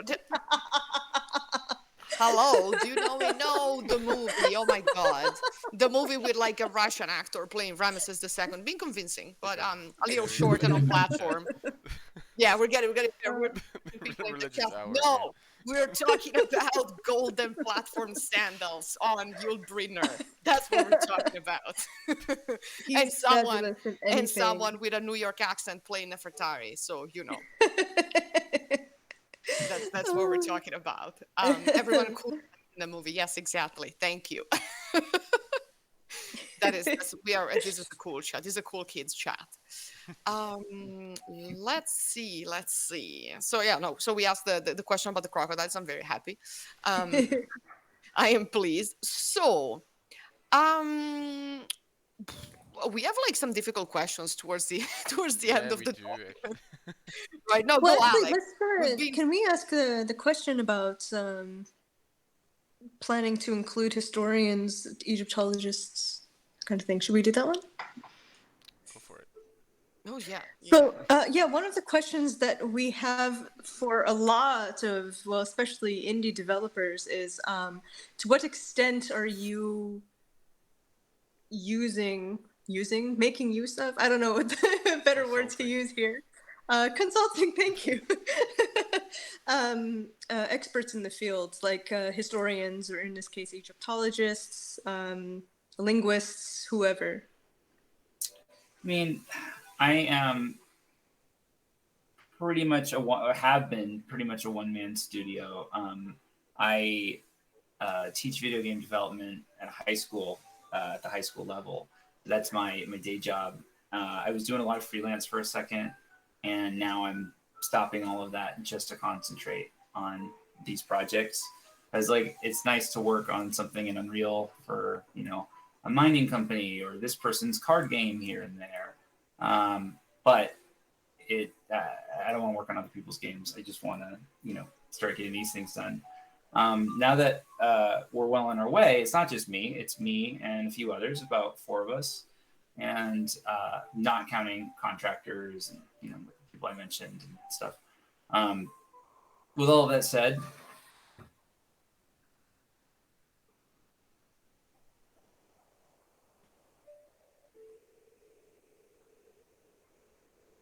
sorry, I'm just trying to think. It's a difficult question. Mm. I'm just gonna throw this out there. You know a few people now. Ah, If you ever need any answers to questions or anything, well, I honestly, I love think I'm that. going to speak for us to all of us to say that you can totally ask us. Yeah. Well, then I will take you up on that. Now that we're like in this phase, I want the input. Again, I'm not trying to just make a historical time machine game. But I want to honor the Egyptian experience. But that's all. It's not going to be. We'll be careful. It won't be Ancient Aliens the game. It won't be any of that. Again, I always joke DLC maybe. Yeah, no. So I that. But it's back to the research, like to actually answer your question. The reason I brought up my team, just so you know, is so I'm not hiring people or paying people for research, and I don't think I have to, given the resources I have with Google and just books and everything else. But I mentioned Dominic Perry, so he and I are in touch. You Oh, great. guys, Okay. yeah, the one of the guys, Will, yeah, from the Egypt trip. He has a meeting every week. I think it's on Tuesdays, and it's they just talk about ancient Egypt. I've been telling him he needs to make a meetup for it. So there'd be a public link, but maybe we can connect you guys. So I have some Egyptian people in my sphere. Nothing super academic. I don't have like a team of researchers because I don't have the resources for a team of researchers. That's great. Yeah, I told Dominic about this. Is Dominic in the chat? I mean, what I'll what yell at time him. is it where Dominic is? That's the problem, probably. It's in the morning for him. Yeah, maybe he's still sleeping. It's Saturday now. Wait, which Dom? Are you talking about Dominic Perry? Yes. Yeah. Oh my gosh! Oh my gosh! Okay, yeah, exactly. Yeah, we've emailed. So Okay, that is so great. Okay, that's so cool. Yeah, yeah, yeah. That's awesome because he loves games. He loves games too. So I'm sure he's so excited for you. He nerds just like us. We're yeah, all you know, nerds here. I hope what we can do is make something that doesn't disappoint people who are in love with something for the history of it, but also is also going to work for a general audience. I do want the game to appeal to a general audience. Yeah, That is a great yeah. segue to the next question. Yeah. One of the questions we had: what do you hope that people and players will take away from this game?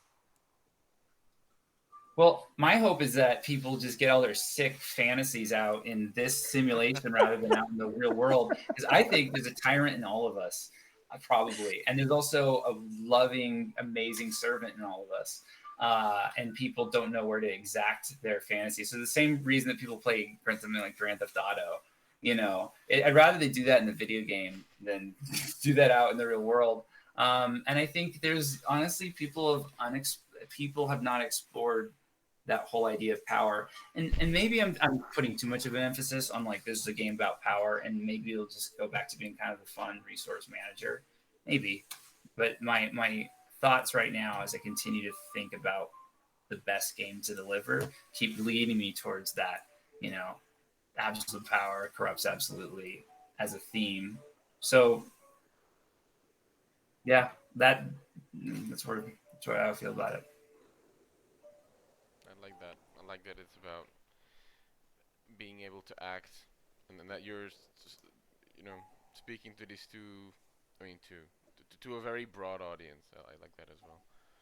Because I mean, we always say that people learn stuff playing games, but of course that requires development efforts for them to be able to learn.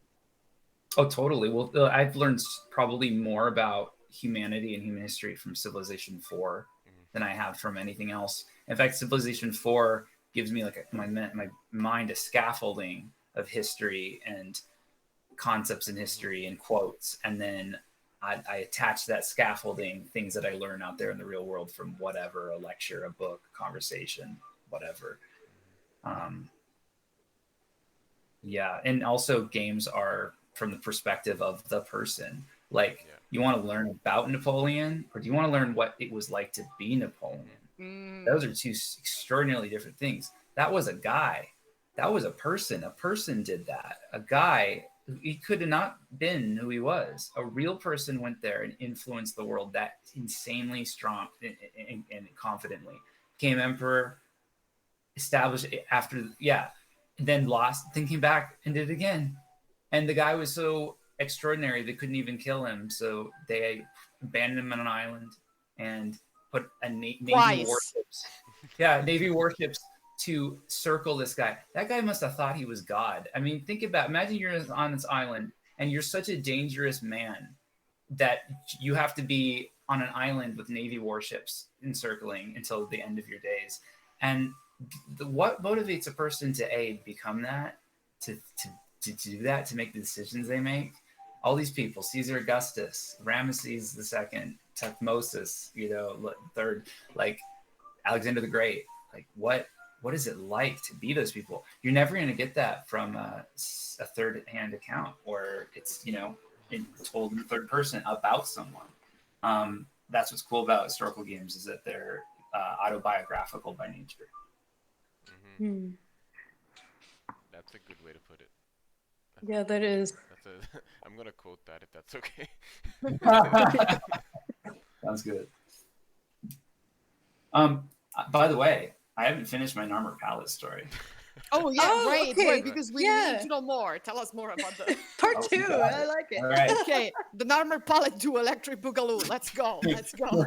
So we took a brief detour to go into some history, see, and now we're back to the ads. So the Narmer goddamn palette. This is what happened, man. So I get this thing from the factory, and we're all having it at lunch and stuff. And now we're on the bus. We're going back to the hotel. And I kind of realize I'm like, oh, how am I going to get into the hotel? Like, I could either, and I've got this thing like wrapped up, but it's an armor pallet shaped object. It looks exactly like the one in your store because it is from the same place. This guy was just trying to rip me off. Raheem was trying to rip me off. Sorry, Raheem, but come on. 200. And so what do I do? I decided that I was going to, just stand up, and I walked to the far end of the hotel and went through some back entrance so that I wouldn't have to see Raheem. And then that was good because it was the last night for the whole trip. So now I'm like in the hotel because again, not only I had told him that I was going to buy it the next day and just show up, and I can't be seen by Raheem. But then we're leaving so early in the morning and he won't even be there. Because every time I've left in the morning, we go on these super early trips to Valley of the Kings, to wherever. The unfinished obelisk we went to, a few other places. No, that was Nazwan. Okay, never mind. That I'm thinking Luxor. No, we're in Luxor. It's like 6 in the morning. No, 5:15 in the morning. So early. Maybe no, about 6. And we have to get on a bus to go to Aswan. So that takes maybe 3 hours, 4 hours. And we have our breakfast and everything. And just like in a movie, I went to the bathroom. And as I left the bathroom, everyone else had already left. And they were like, 100 feet away or whatever. So I've got my luggage and stuff. This is the last time I'd be at this hotel. But now that I'm not with them, I can't blend in through the group. And I realize they're all heading towards the entrance where Raheem's shop is. Okay? Remember Raheem? Yeah. And I'm not going to buy his armor pallet. Like, I'm not going to honor my deal. Even though, we're friends now. Come on, man. So, but you know what? I think in my mind as I'm approaching it, like, he's never here in the morning. Okay? It's so early, too. Like I said, 6, 7-ish, early. Not only is he there, he's standing outside his shop, and his like business partner is there, and they're both looking. Immediately we make eye contact. I've got my luggage, and they say, "Where were you last night?" And then I heard them say, "You said you were going to be here," and I'm like, and I just blurted out what I was trained by our local guide to say, because he was telling me, like, because I said, what if I see Raheem? He said, well, if you see Raheem, just say, you change your mind, but you change your mind. You can't argue with that.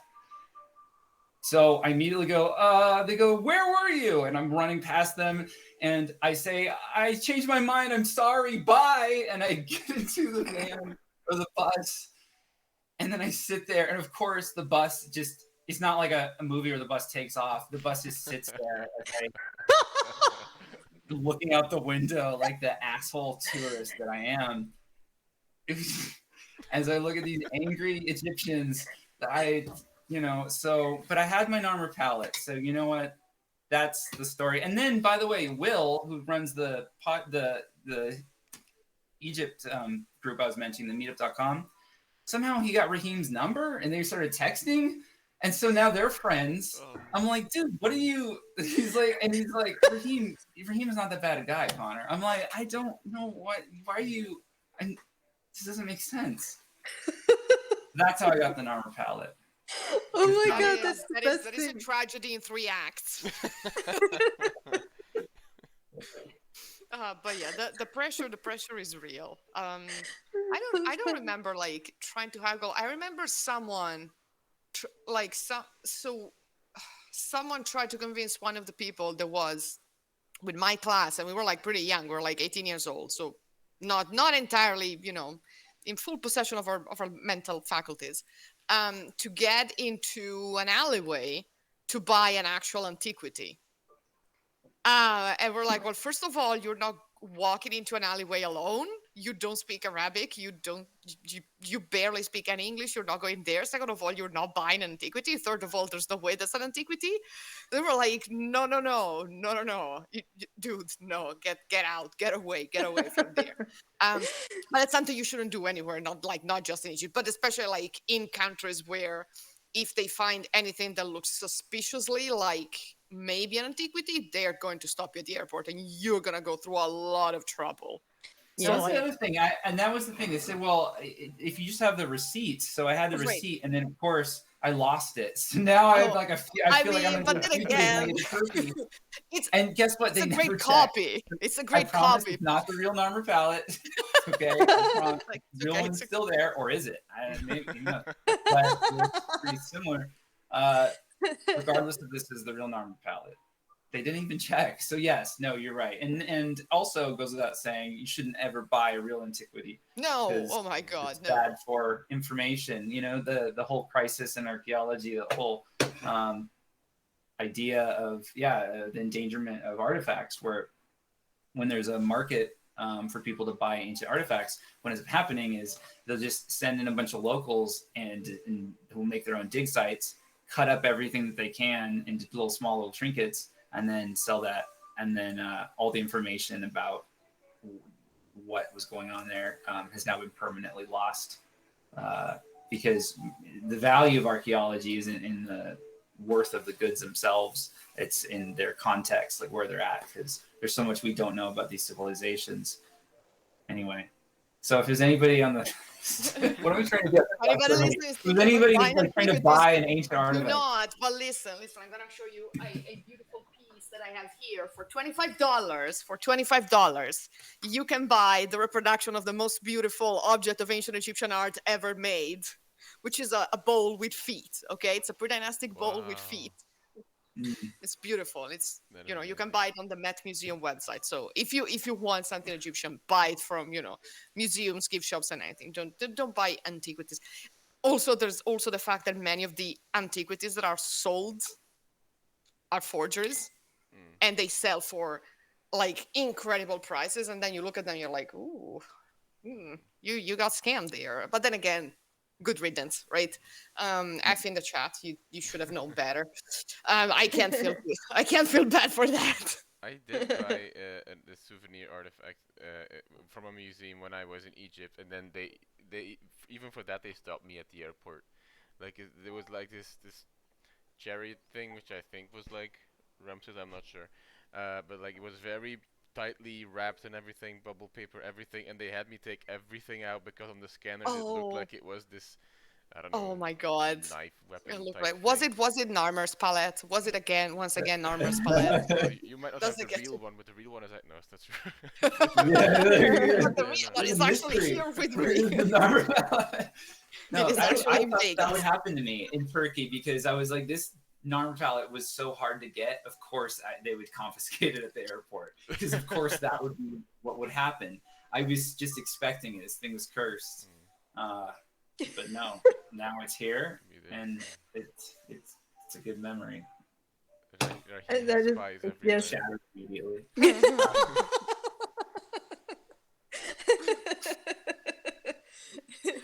Um, Oh my oh my goodness. God, good things. I had one more question about violence in the game. So in one of the stills that we have on Steam, there's like you can choose how you got to power, right? You are a member of the dynasty, you are a usurper. So um, so how does, let's say, public order, let's call it public order, work? Because in many city builders and like empire, turn strategy games and everything else, you have to maintain public order, or else you'll have rebel factions popping out, you can be dethroned, you can lose the game, everything else. How does it work in, or will it, how will it work in this? Like, can you, like, if there are riots and people are like, if people are not happy, will they riot? And if they riot, can you send in the army, or can you just try to give in to their demands? Like, because this is also an aspect of power, right? It's a negotiation.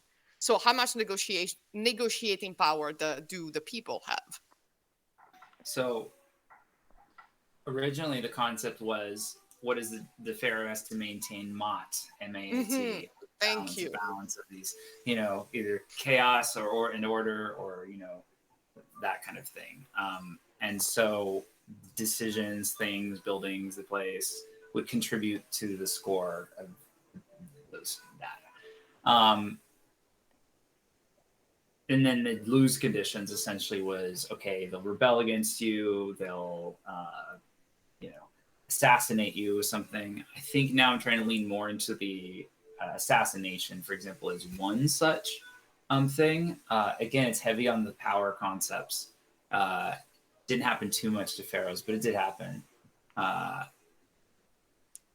I think it remains somewhat of an open question. I also want you to be able to like, oh, you went too close to a hippo and it killed you, like it was attacks you, whatever. That should, like make it a dangerous world. Scorpion, like sting you.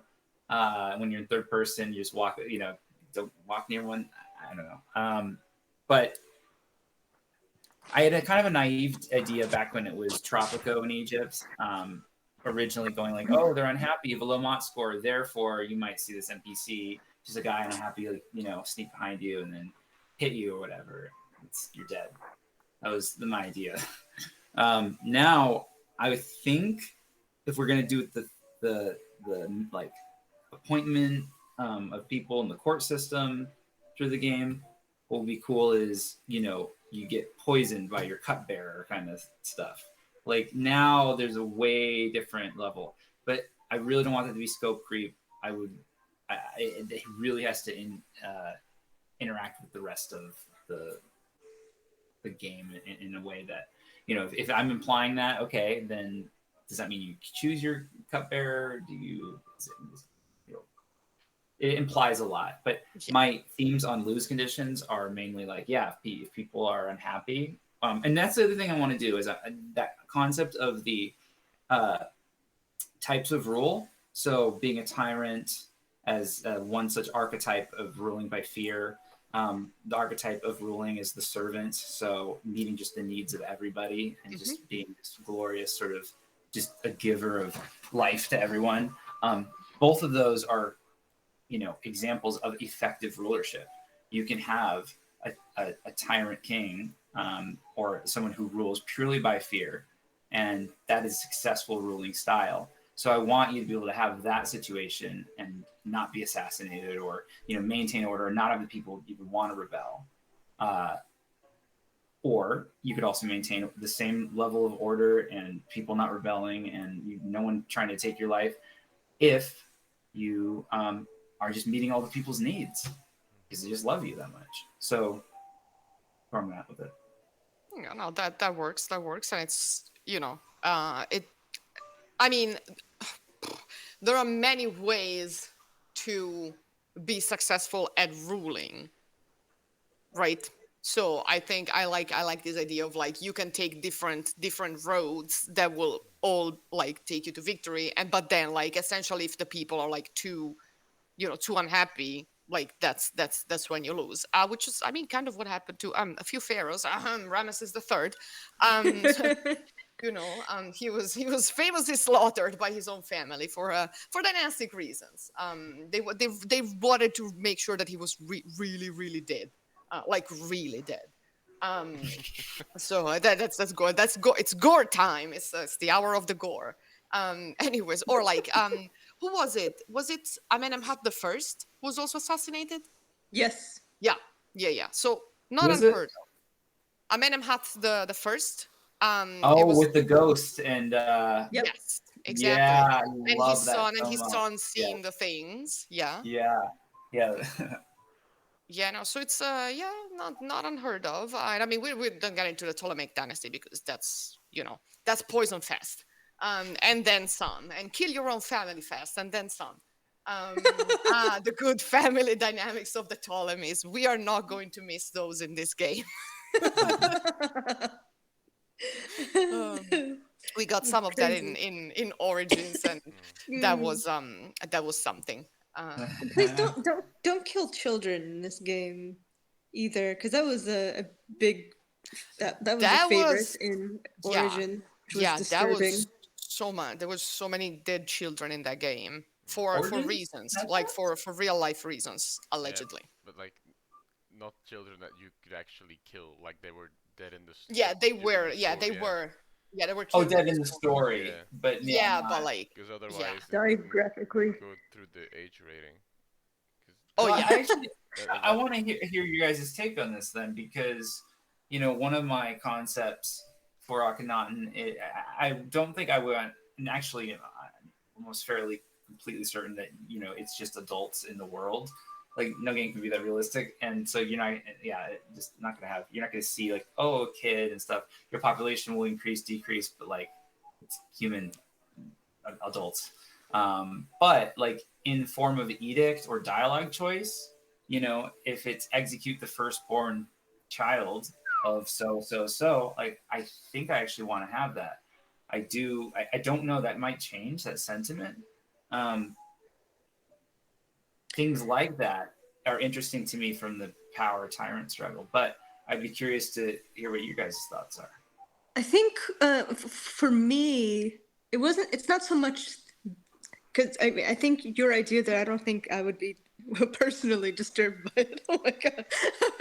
I mean, did Pharaoh fucked up stuff? But in Assassin's Creed Origins, they had these two pretty graphic deaths of children. Especially one of the missions, you're trying to save one of them, and then you can't ever. Oh, spoiler alert. And like she drowns, and you just have to see her drowned. And then his son is like stabbed to death, and he's like 10 years old.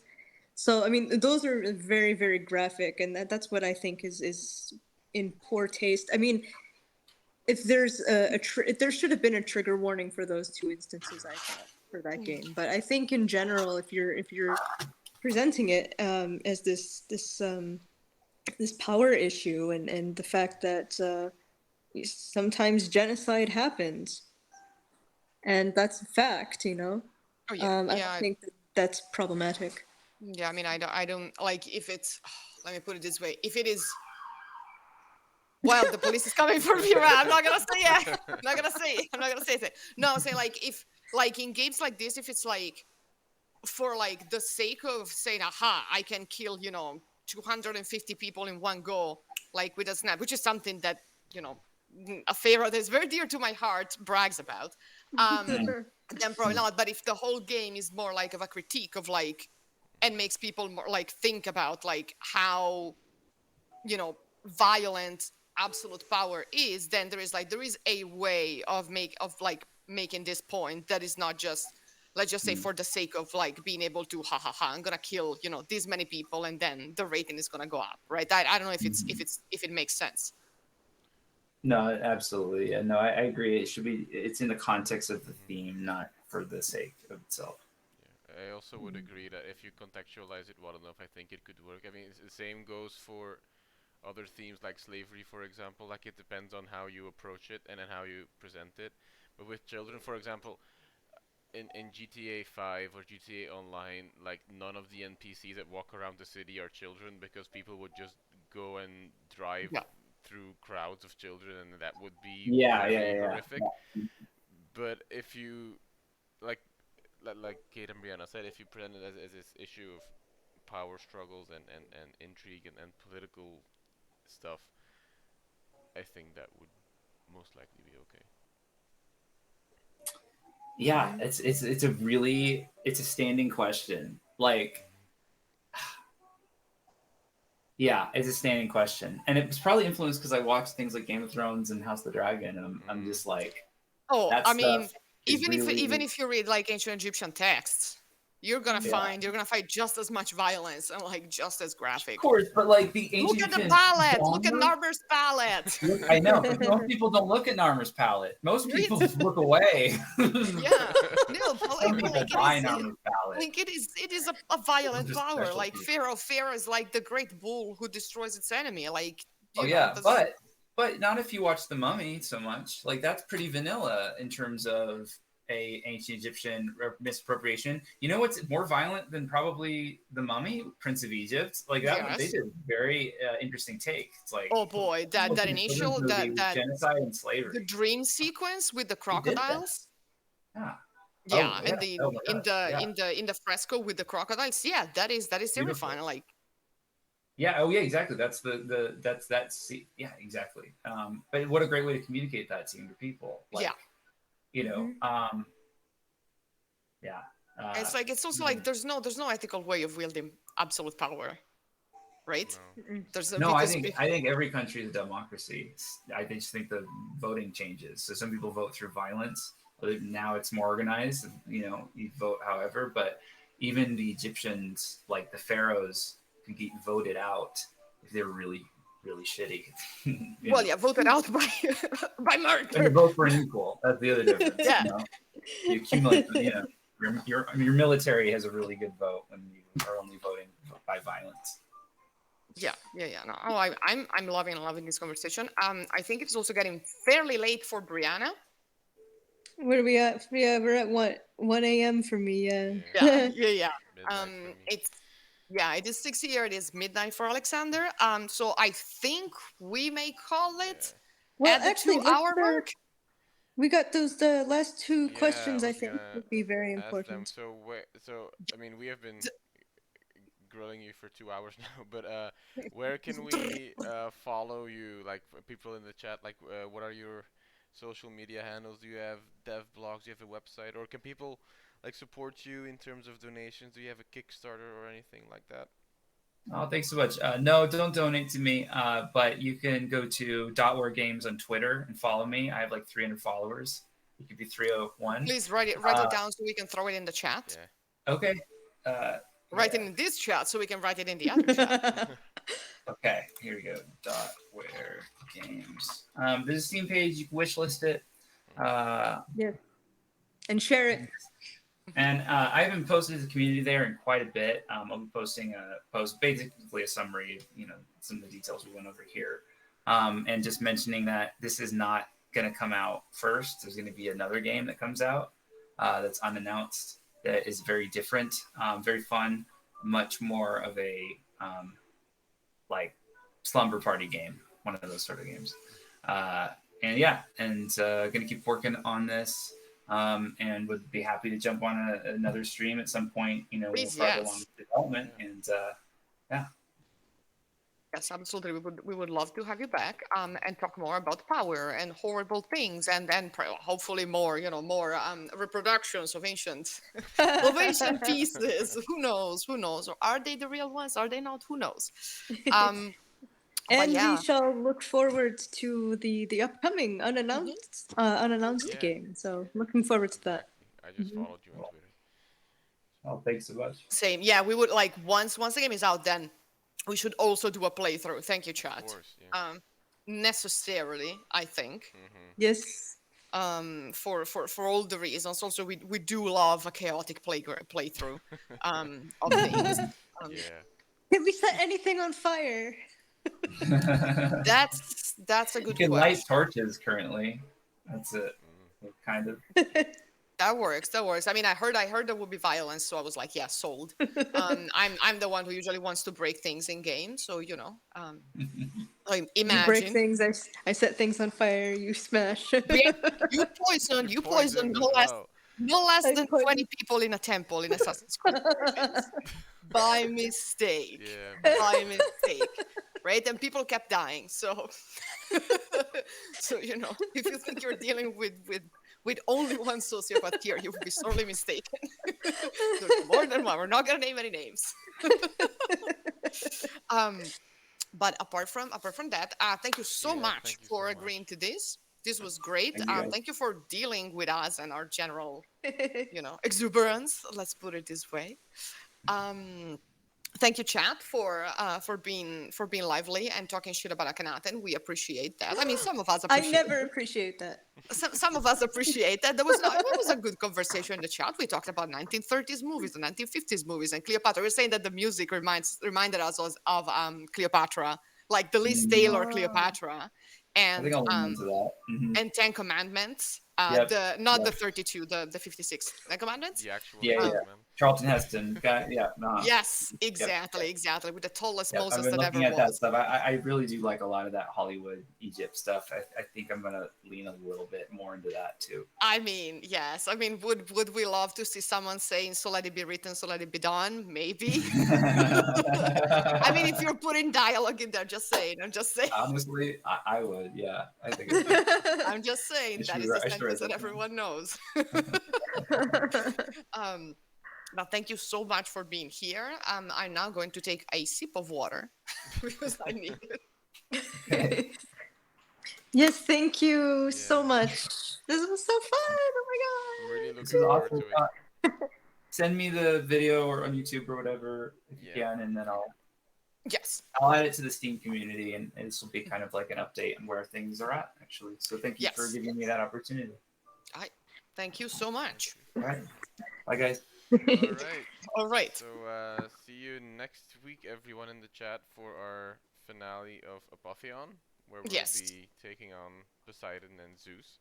Yeah, we'll be killing gods again. We'll be killing gods again, and yeah, we'll announce the other stuff next week, cause Hmm. I Yeah. Oh, we have some we excellent have we stuff have prepared for some the next weeks. interesting stuff planned. Yeah. Oh yeah. All right. So All right. bye everyone, and have a good Have a good weekend. weekend. Thank you, Brianna. Go to sleep. Thank It's you, 1 a.m. Brianna. Bye. Bye.